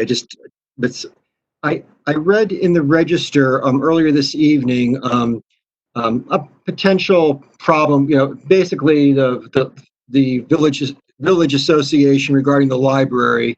You know, but the bottom line is this: that there was something stated in that article that concerned me, and they claimed, at least in the article, their lawyer basically claimed that indeed there was a $25,000 check that was included with their proposal, with their $500,000 proposal to acquire the library, and it was never cashed. My understanding, not that it would have changed my vote at all, but my understanding is that there wasn't any deposit put with the required deposit. I forget what percentage it was with their bid. Do you have any information on that? Or to this day, I didn't think they provided any deposit with their application. Thank you. Yes, I can't tell you the date at which a deposit was sent. I did send their deposit check back. Their deposit check wouldn't have been cashed. We don't do cash deposit checks. We hold deposit checks. They're bank checks. They have an expiration period, but they're bank checks, so they don't need to be cashed. And in fact, if we cash them and we refund it, that really doesn't make sense. We can just send the check back. So not cashing the deposit check is not evidence of anything. I don't think you heard me say, don't vote for this because they didn't put a deposit. Frankly, there were requests that I invalidate the bid, that I was an idiot for not invalidating bid because there needs to be a deposit. I don't think you ever heard me do that. So to me, it was, misinformation that was out there, although I guess I could investigate the exact, maybe we didn't get the deposit the day we got the bid. I don't know. But it's irrelevant because it wasn't a factor in evaluating the bid. And it wasn't a factor in your debate and evaluating this. No, I didn't, thank you, because I didn't understand why cashing or not cashing made a difference. But in any case, yeah, it just took me by surprise because I was not aware of that. That's all I had. Thank you. Thank you. This is a record for unfinished business. Councilman Massaro. Lee, I guess you can answer these. What's the story on the library study? How do we make out? What's the story with what? The library study that you had the contract on your desk there? Done? I was, yes. Your chairman was kind enough to send me a contract. I reviewed it. I made some suggestions to the librarian. There was discussion back and forth. The chairman gave me some input concerning how he wanted that handled and what the position of the council was concerning that contract. The librarian signed the contract. When I knew the librarian signed the contract, I relayed that to your chairman. The chairman then communicated that to the finance director. And if the library hasn't gotten the money, they're getting the money after this meeting because I thought I saw something on your agenda that referenced that vote. Yes, communication from finance director regarding transfer of the library funds. So they're going to be able to do the study. Now, I did have concerns about the study, obviously with libraries closed and whatnot. If you read what the study is going to do, I did have some concerns about that. I'm hoping that even with the limited ability to open and extrapolating from prior year information, that the study folks can still reach out to the community, can still grab the information, still utilize it. And the library feels like they really need this study as essential, not just to report back to the council, but also they intend on using the study for grant applications. So I don't think it's inappropriate that it was facilitated that it go forward. All right, my second question, have any idea when they're going to open up City Hall? You know, the way I position that is, I don't reinvent the wheel. What I do is try to look at what other municipalities are doing, see what their reasoning is behind doing it, and then pick the best plan or parts of the best plan and try to make it our own. So as you can see, on some limited bases, you really have to read the actual orders, because you might read a headline that says City Hall opening in a particular town, but it's not really opening. What you're going to see, I think, is that City Halls are going to want to open to collect taxpayer money. That's important. But I'm still saying that the rest of City Halls are closed, except to the extent that people can make appointments for particular agencies. I think what we're going to do is we're going to do some things on tax collection, and we'll see where we go with that, see if we have to take the next step. The first public access, again, in a safe way, would be for tax collection. I think the second public access would be by appointment, because we have low interest rates. I think all of us would want to take advantage of real estate activity, which is definitely higher than one might expect during this period because of the low interest rates. So we want to take advantage of that. We don't want to slow that activity. So I'm hoping that those two things definitely occur. My third thing would probably be voting, because it's presidential year and it's going to be important, and to see how we facilitate that, to make sure people are comfortable that they're registered and we have that covered, and that people can request absentee ballots. And then you keep going on down the line. Again, you look at revenue sources. The fourth place open might be building permits. But I don't think you're going to see one. It's not going to be we're open, we're closed, we're open, we're closed. I think we're going to have to take a step at a time, because obviously, let's say we started taking the tax off. I don't want to jinx this, but there hasn't been a city employee who can relate contacting COVID to working at the city of West Haven, at least in the City Hall building. We have had some first responders who have been in contact with the public outside of the City Hall building. But we feel pretty proud of, the way we've handled the City Hall building. So, God forbid, if you open to some degree and you saw a spike, we'd have to adjust for that. So that's why you're going to see a piecemeal approach. But I would anticipate revisiting that in the next couple of weeks as I can review the different municipal notices and make the recommendation to the mayor. All right, thank you.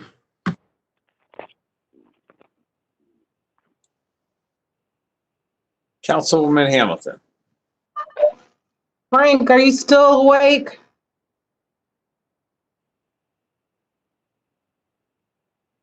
Frank?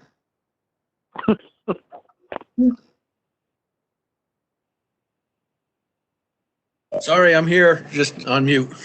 It's okay. So I was wondering if you can give us an update on the capital non-reoccurring reconciliation that we had asked for. We started it. I haven't completed it yet. I had a MARB meeting today and another one tomorrow. So I'm hoping, well, I'm not hoping, I will tell you that I will make every effort to get something to you before the end of the week. I appreciate it. You have another MARB meeting tomorrow? It's the subcommittee meeting, yes. They had the full MARB was today, which was rescheduled from last month. And tomorrow is the normal subcommittee meeting. So I've been a little busy trying to get ready for both of them. Okay. How did it go today? It went well. The usual rehashing of things, but overall it went well. They had very complimentary things to say about the council and the cooperative interaction between the city and the council. Wonderful. Yeah. Great. I kind of like us too. Thank you, Frank. You're welcome.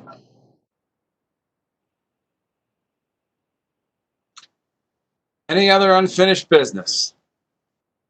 Seeing none, we will convene the council for council reports. The first committee is the Finance Committee, Councilwoman Hosky.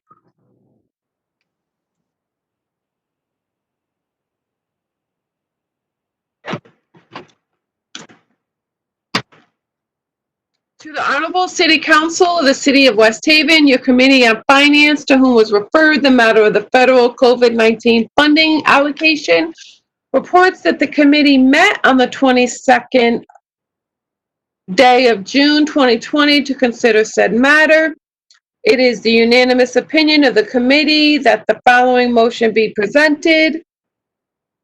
Resolved, the City Council of the City of West Haven hereby approves the following allocation of COVID-19 federal funds to the Community Development Administration.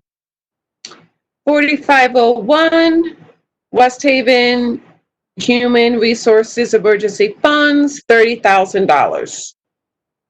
Now, do I go back and say it is the majority and then read the second one? Because we all didn't approve that. I don't understand. Okay. It is the majority opinion of the committee that the following motion be presented. Resolved, the City Council of the City of West Haven hereby approves the following allocation of the COVID-19 federal funds to the Community Development Administration. 4502, West Haven CDA, Community Educator, $21,228.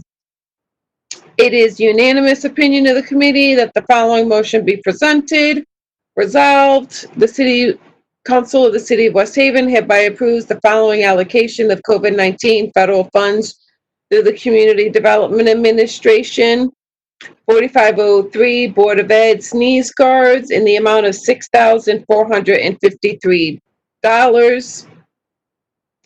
4504, West Haven Childhood Development Health and Safety items for response, $15,000. The wheat, 4505, wheat food supplies to restock pantry, $43,118. It is the majority opinion of the committee that the following motion be presented. Resolved, the City Council of the City of West Haven hereby approves the following allocation of the COVID-19 federal funds to the Community Development Administration is 4506, the West Haven Health Department, health educators, interns, pandemic response for $163,312. It is the unanimous opinion of the committee that the following motions be presented. Resolved, the City Council of the City of West Haven hereby approves the following allocation of COVID-19 federal funds to the Community Development Administration. 4507, West Haven CDA office laminate barrier, $0. 4508, West Haven Recreation Health Educators for Recreation, $45,150. 4509, West Haven Library, joblessness due to COVID, $38,187. 4510, fish food supplies to restock pantry, $3,978. 4511, Maricash health and safety items for response, $38,250. 4512, Chamber of Commerce business recovery plan assistance, $0. 4513, West Haven Public Works rehab 447 First Avenue to establish Dream Center, $38,050 for a total of $4,402, $726. Councilwoman Communication Act in regards to federal COVID-19 fund allocations, as was read into the record. Is there a second? Second by Councilman Asaro, Councilwoman Hamilton. Is there any discussion? Seeing none, all in favor? Aye. Are there any opposed?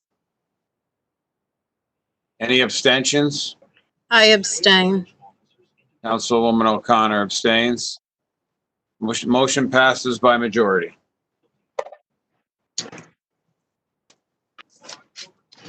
Communication D to the Honorable City Council of the City of West Haven, Your Committee on Finance, to whom was referred the matter of a transfer of funds to the library study, reports that the committee met on the 22nd day of June 2020 to consider said matter. Is unanimous opinion of the committee that the following motion be presented. Resolved. The City Council of the City of West Haven hereby approves the following transfer of funds. Account 1900999056243, Study Library, reduced by $25,000. Account 1600106051000, Library Operations, increase of $25,000. Councilwoman Hosky has brought forward communication D from Finance Director Frank Chaplinsky in regards to a transfer of funds for the library study. Is there a second? Second by Councilwoman O'Connor, Councilman Cohen, Councilman Massaro, and others. Is there any discussion? Seeing none, all in favor? Any opposed? Any abstentions? The motion passes unanimously. To the Honorable City Council of the City of West Haven, your Committee on Finance, to whom was referred the matter of the shelter donations, reports that the committee met on the 22nd day of June 2020 to consider said matter. It is the unanimous opinion of the committee that the following motion be presented. The following donation to the Department of Police Service be approved and deposited into the line item 101.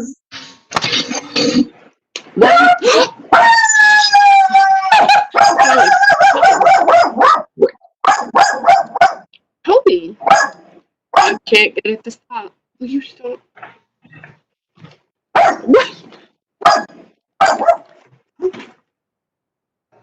1010000028285 animal shelter donations. Patrick Kelly, 6795 for $150. Mark Kotak, 4737 $50. Glenn Burrell, 1378 $25. Karen Massaro, 4080 $25. Dawn Evans, 4377 $100. Angela Russo, 1455 $100. West Haven Republican Town Committee, 1293 $25. Bertha Tiano, 8651 $50. Patrick Kelly, 6783 $150. Elaine Costanzo, 9086 for $50. And BR1 TLR number 17, 6903 $300. Councilwoman Hosky from Chief Joseph Perno in regards to animal shelter donations. Is there a second? Second by Councilman Cohen, Bruno, Massaro. Sir, any discussion on those donations? Seeing none, all in favor? Any opposed? Any abstentions? And that motion carries unanimously.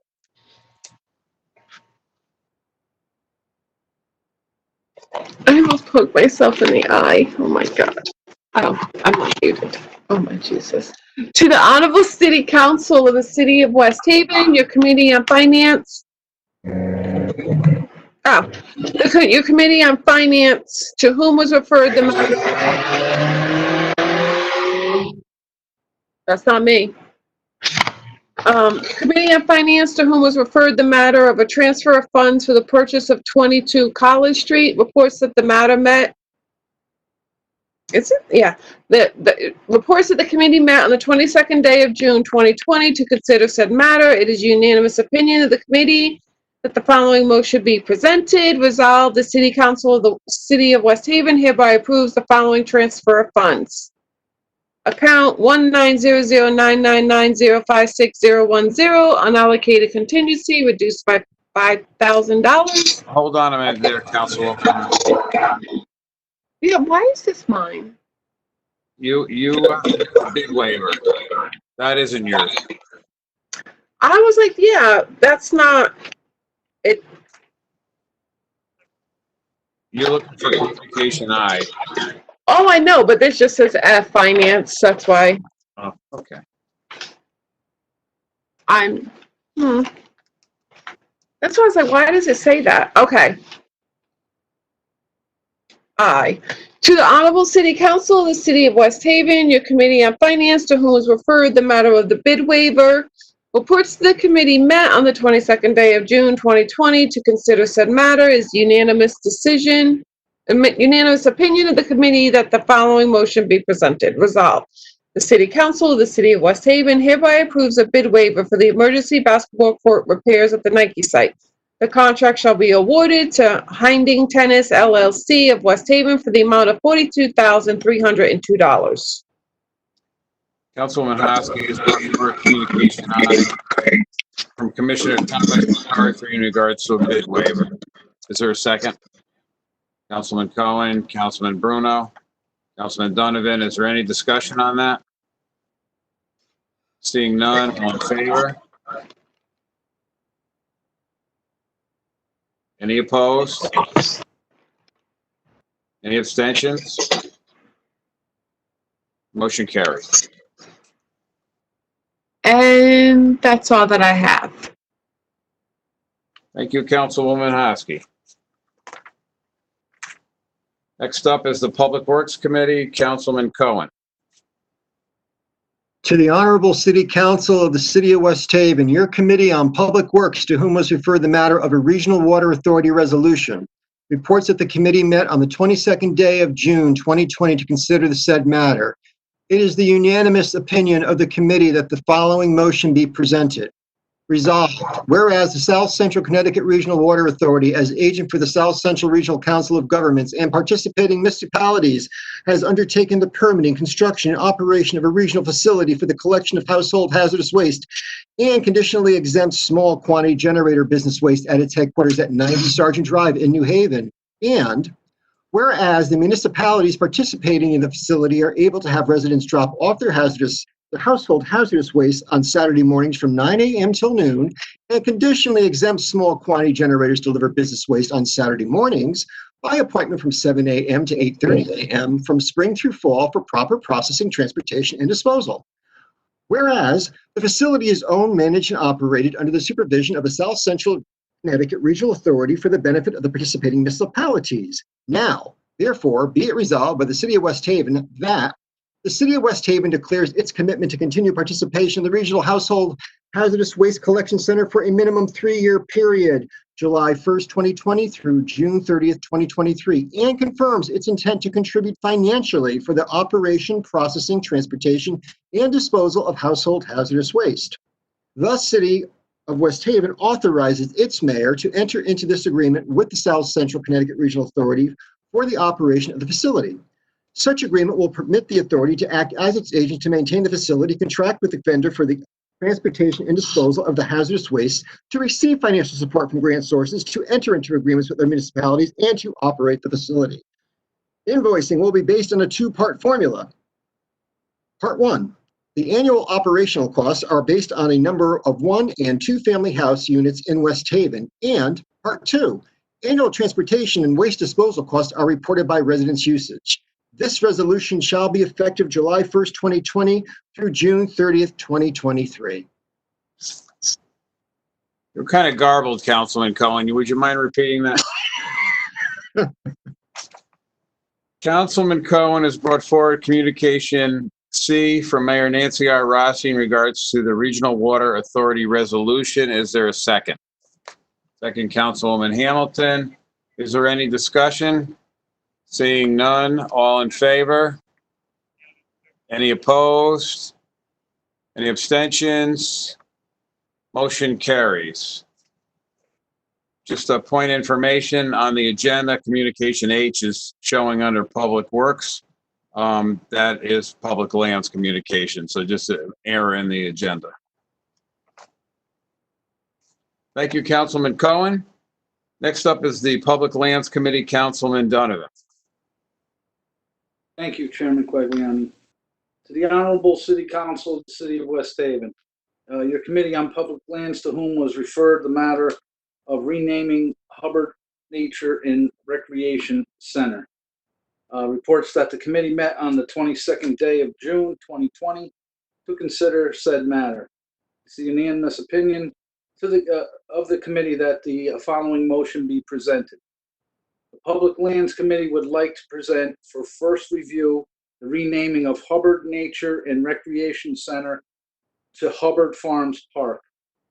The committee requests the chairman set a public hearing for 6:50 p.m., July 22nd, 2020. All right, Councilman Donovan's brought forward communication B from Councilman Cohen in regards to renaming Hubbard Nature and Recreation Center to Hubbard Farms Park. Proper protocol would be that it will go for a public hearing before our next meeting tomorrow, if the council so votes. Our next meeting in July, if the council so votes, and then we will have it on the agenda for our meeting in July. Is there a second to that? Councilwoman O'Connor, is there any discussion? Seeing no discussion, all in favor? Any opposed? Any abstentions? I need to abstain. Okay, Councilman Cohen abstains, and the public hearing will be 6:50 p.m. on July 22nd, 2020.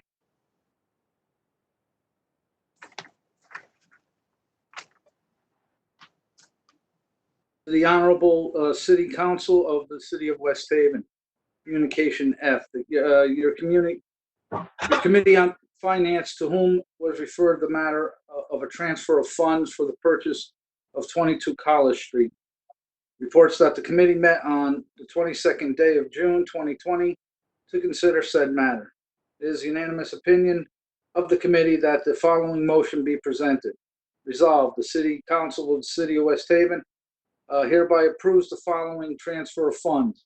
Account number 190099990-56010, allocated contingency, reduce 5,000 to account number 1190010-56400, property management, increase that 5,000.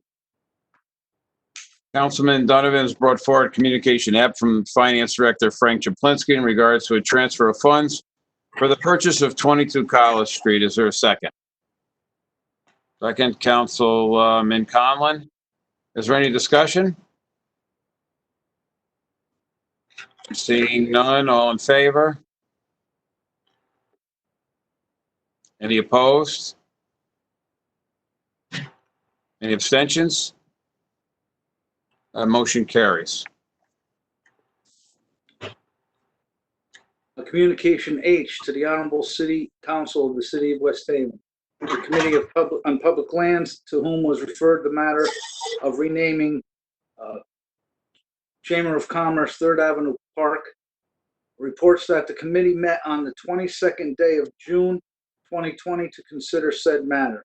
It is the unanimous opinion of the committee that the following motion be presented. Public Lands Committee would like to present for the first review the renaming of the Chamber of Commerce 3rd Avenue Park to Ralph Eberly Park. Committee requests the chairman to set a public hearing for 6:55 p.m., July 22nd, 2020. Councilman Donovan has brought forward communication H from Mayor Nancy R. Rosser in regards to the renaming of Chamber of Commerce 3rd Avenue Park to Ralph Eberly Park. Is there a second? Councilwoman Johnston. Is there any discussion on that? Councilwoman Hamilton. I just want to say I had the honor of sitting when Ralph was right across from me, and he always had a kind face. And I know from experience that this park will bring comfort to his family and that he'll never be forgotten. That's all. Thank you, Councilwoman Hamilton. Any other discussion? Seeing none, all in favor? Are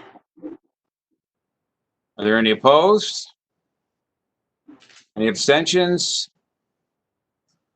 That motion passes, and the public hearing on that will be 6:55 p.m. on July the 22nd.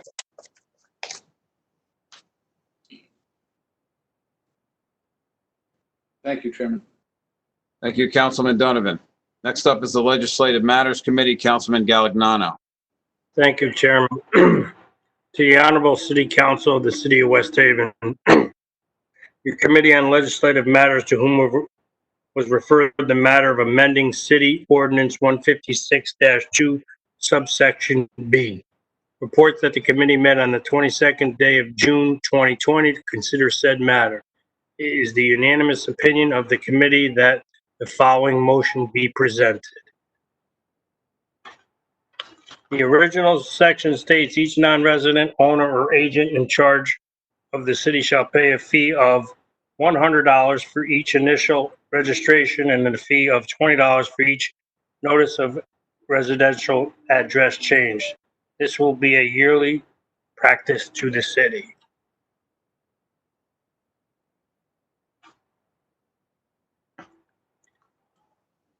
Councilman Galignano's brought forward for a first reading Communication G from Councilman Massaro in regards to amending City Ordinance 156-2, subsection B. Is there a second? Councilman Cohen, Councilman Bruno, Councilwoman O'Connor. Is there any discussion? Councilman Massaro. In my understanding, the problem with the $25 that they were charging wasn't going out every year. I raised this to $100. Well, I did 150, knocked it down to 100, which I really don't have no big problem with it. But we got to make sure this gets done in the tax bills every year, because for some reason it doesn't happen. I don't know why, but that's my other pet peeve about this. That's all I have to say. Councilman Donovan. Yeah, I somewhat concur with my partner there, Councilman Massaro, but I do agree that it should have been higher. It should have been the 150 because we do need to make that revenue in, and it should go out every year through the taxes. That has to be definitely brought up. But I'm in favor of this. I just throw my 2 cents in where I thought that the fee should have been higher for out of town. Thank you. Thank you, Councilman Donovan. Is there any other discussion? Seeing none, all in favor? Is there any opposed? Any abstentions? Okay, motion passes for first reading, and the public hearing will be July 22nd at 6:45 p.m. Adoption of ordinances previously presented. There are none. Are there any council liaison reports? Councilwoman O'Connor. I'll be quick. The library is going to open July 1st. The main branch will be open 5 hours a day for the 5 days during the week, Monday through Friday. The bathrooms will be cleaned more often, probably once an hour. If someone walks in without a mask, they'll be given one, so everyone inside will have one. They're staggering the shifts so that not everyone will be there. Right now, it's just going to be by appointment, but they're going to have enough people there so that they can keep track of who's coming and who's going. Each person will have 1 hour in which to be in the library. In the very beginning, it'll be by appointment only. All the computers now have plexiglass on either side, and all the keyboards in the screen are wrapped so that they can be cleaned down after each and every use. There was some talk because the internet has been on all through COVID. You could actually sit in the parking lot and utilize the internet at the library if you don't have any at home. There is some talk of putting picnic tables out there at a safe social distance so that people who don't have cars but have smartphones can now use the internet. And the bookmobile is up and running, and he's been doing runs since the beginning of June. That's all I have to say. Thank you, Councilwoman O'Connor. Are there any other council liaison reports at this time? Councilman Bruno? Thank you. As the police liaison, I assume the matter came to my attention, the public comment, came to my attention. I inquired about this with Police Commissioner Ray Collins, where this stood. I've been informed that as these questions may be part of the investigation, we must await the outcome of the investigations already underway. So I did a follow-up on it, on the public input on where we stood, and that's what I was told by the Police Commissioner Ray Collins. Nothing else. Thank you. Thank you, Councilman Bruno. Any other council liaison reports? Seeing none, we're in new business. Does anybody have any new business? Councilwoman Johnston. I am so sorry to extend this meeting at all, but I just wanted to say this quickly. With 4th of July approaching, I would love to sort of make a public plea for consideration of people who might be disturbed by fireworks, animals. There's been a lot of illegal firework activity, at least in the 3rd district.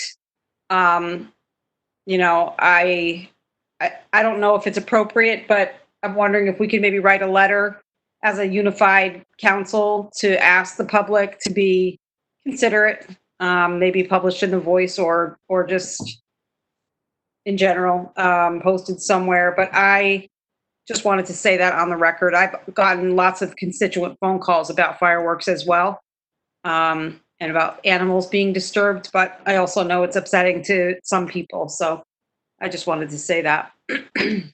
And I guess I am asking, Chairman, if you would be okay with us writing a letter or something.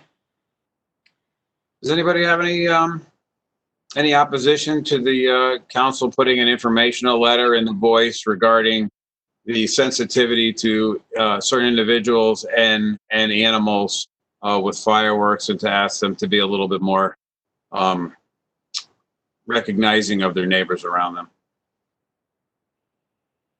Looks like we're good to go, Councilwoman Johnston. I don't know if you want to take a stab at it, or do you want? I would love to write it.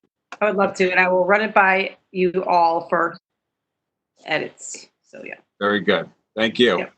Yep. Councilman Bruno.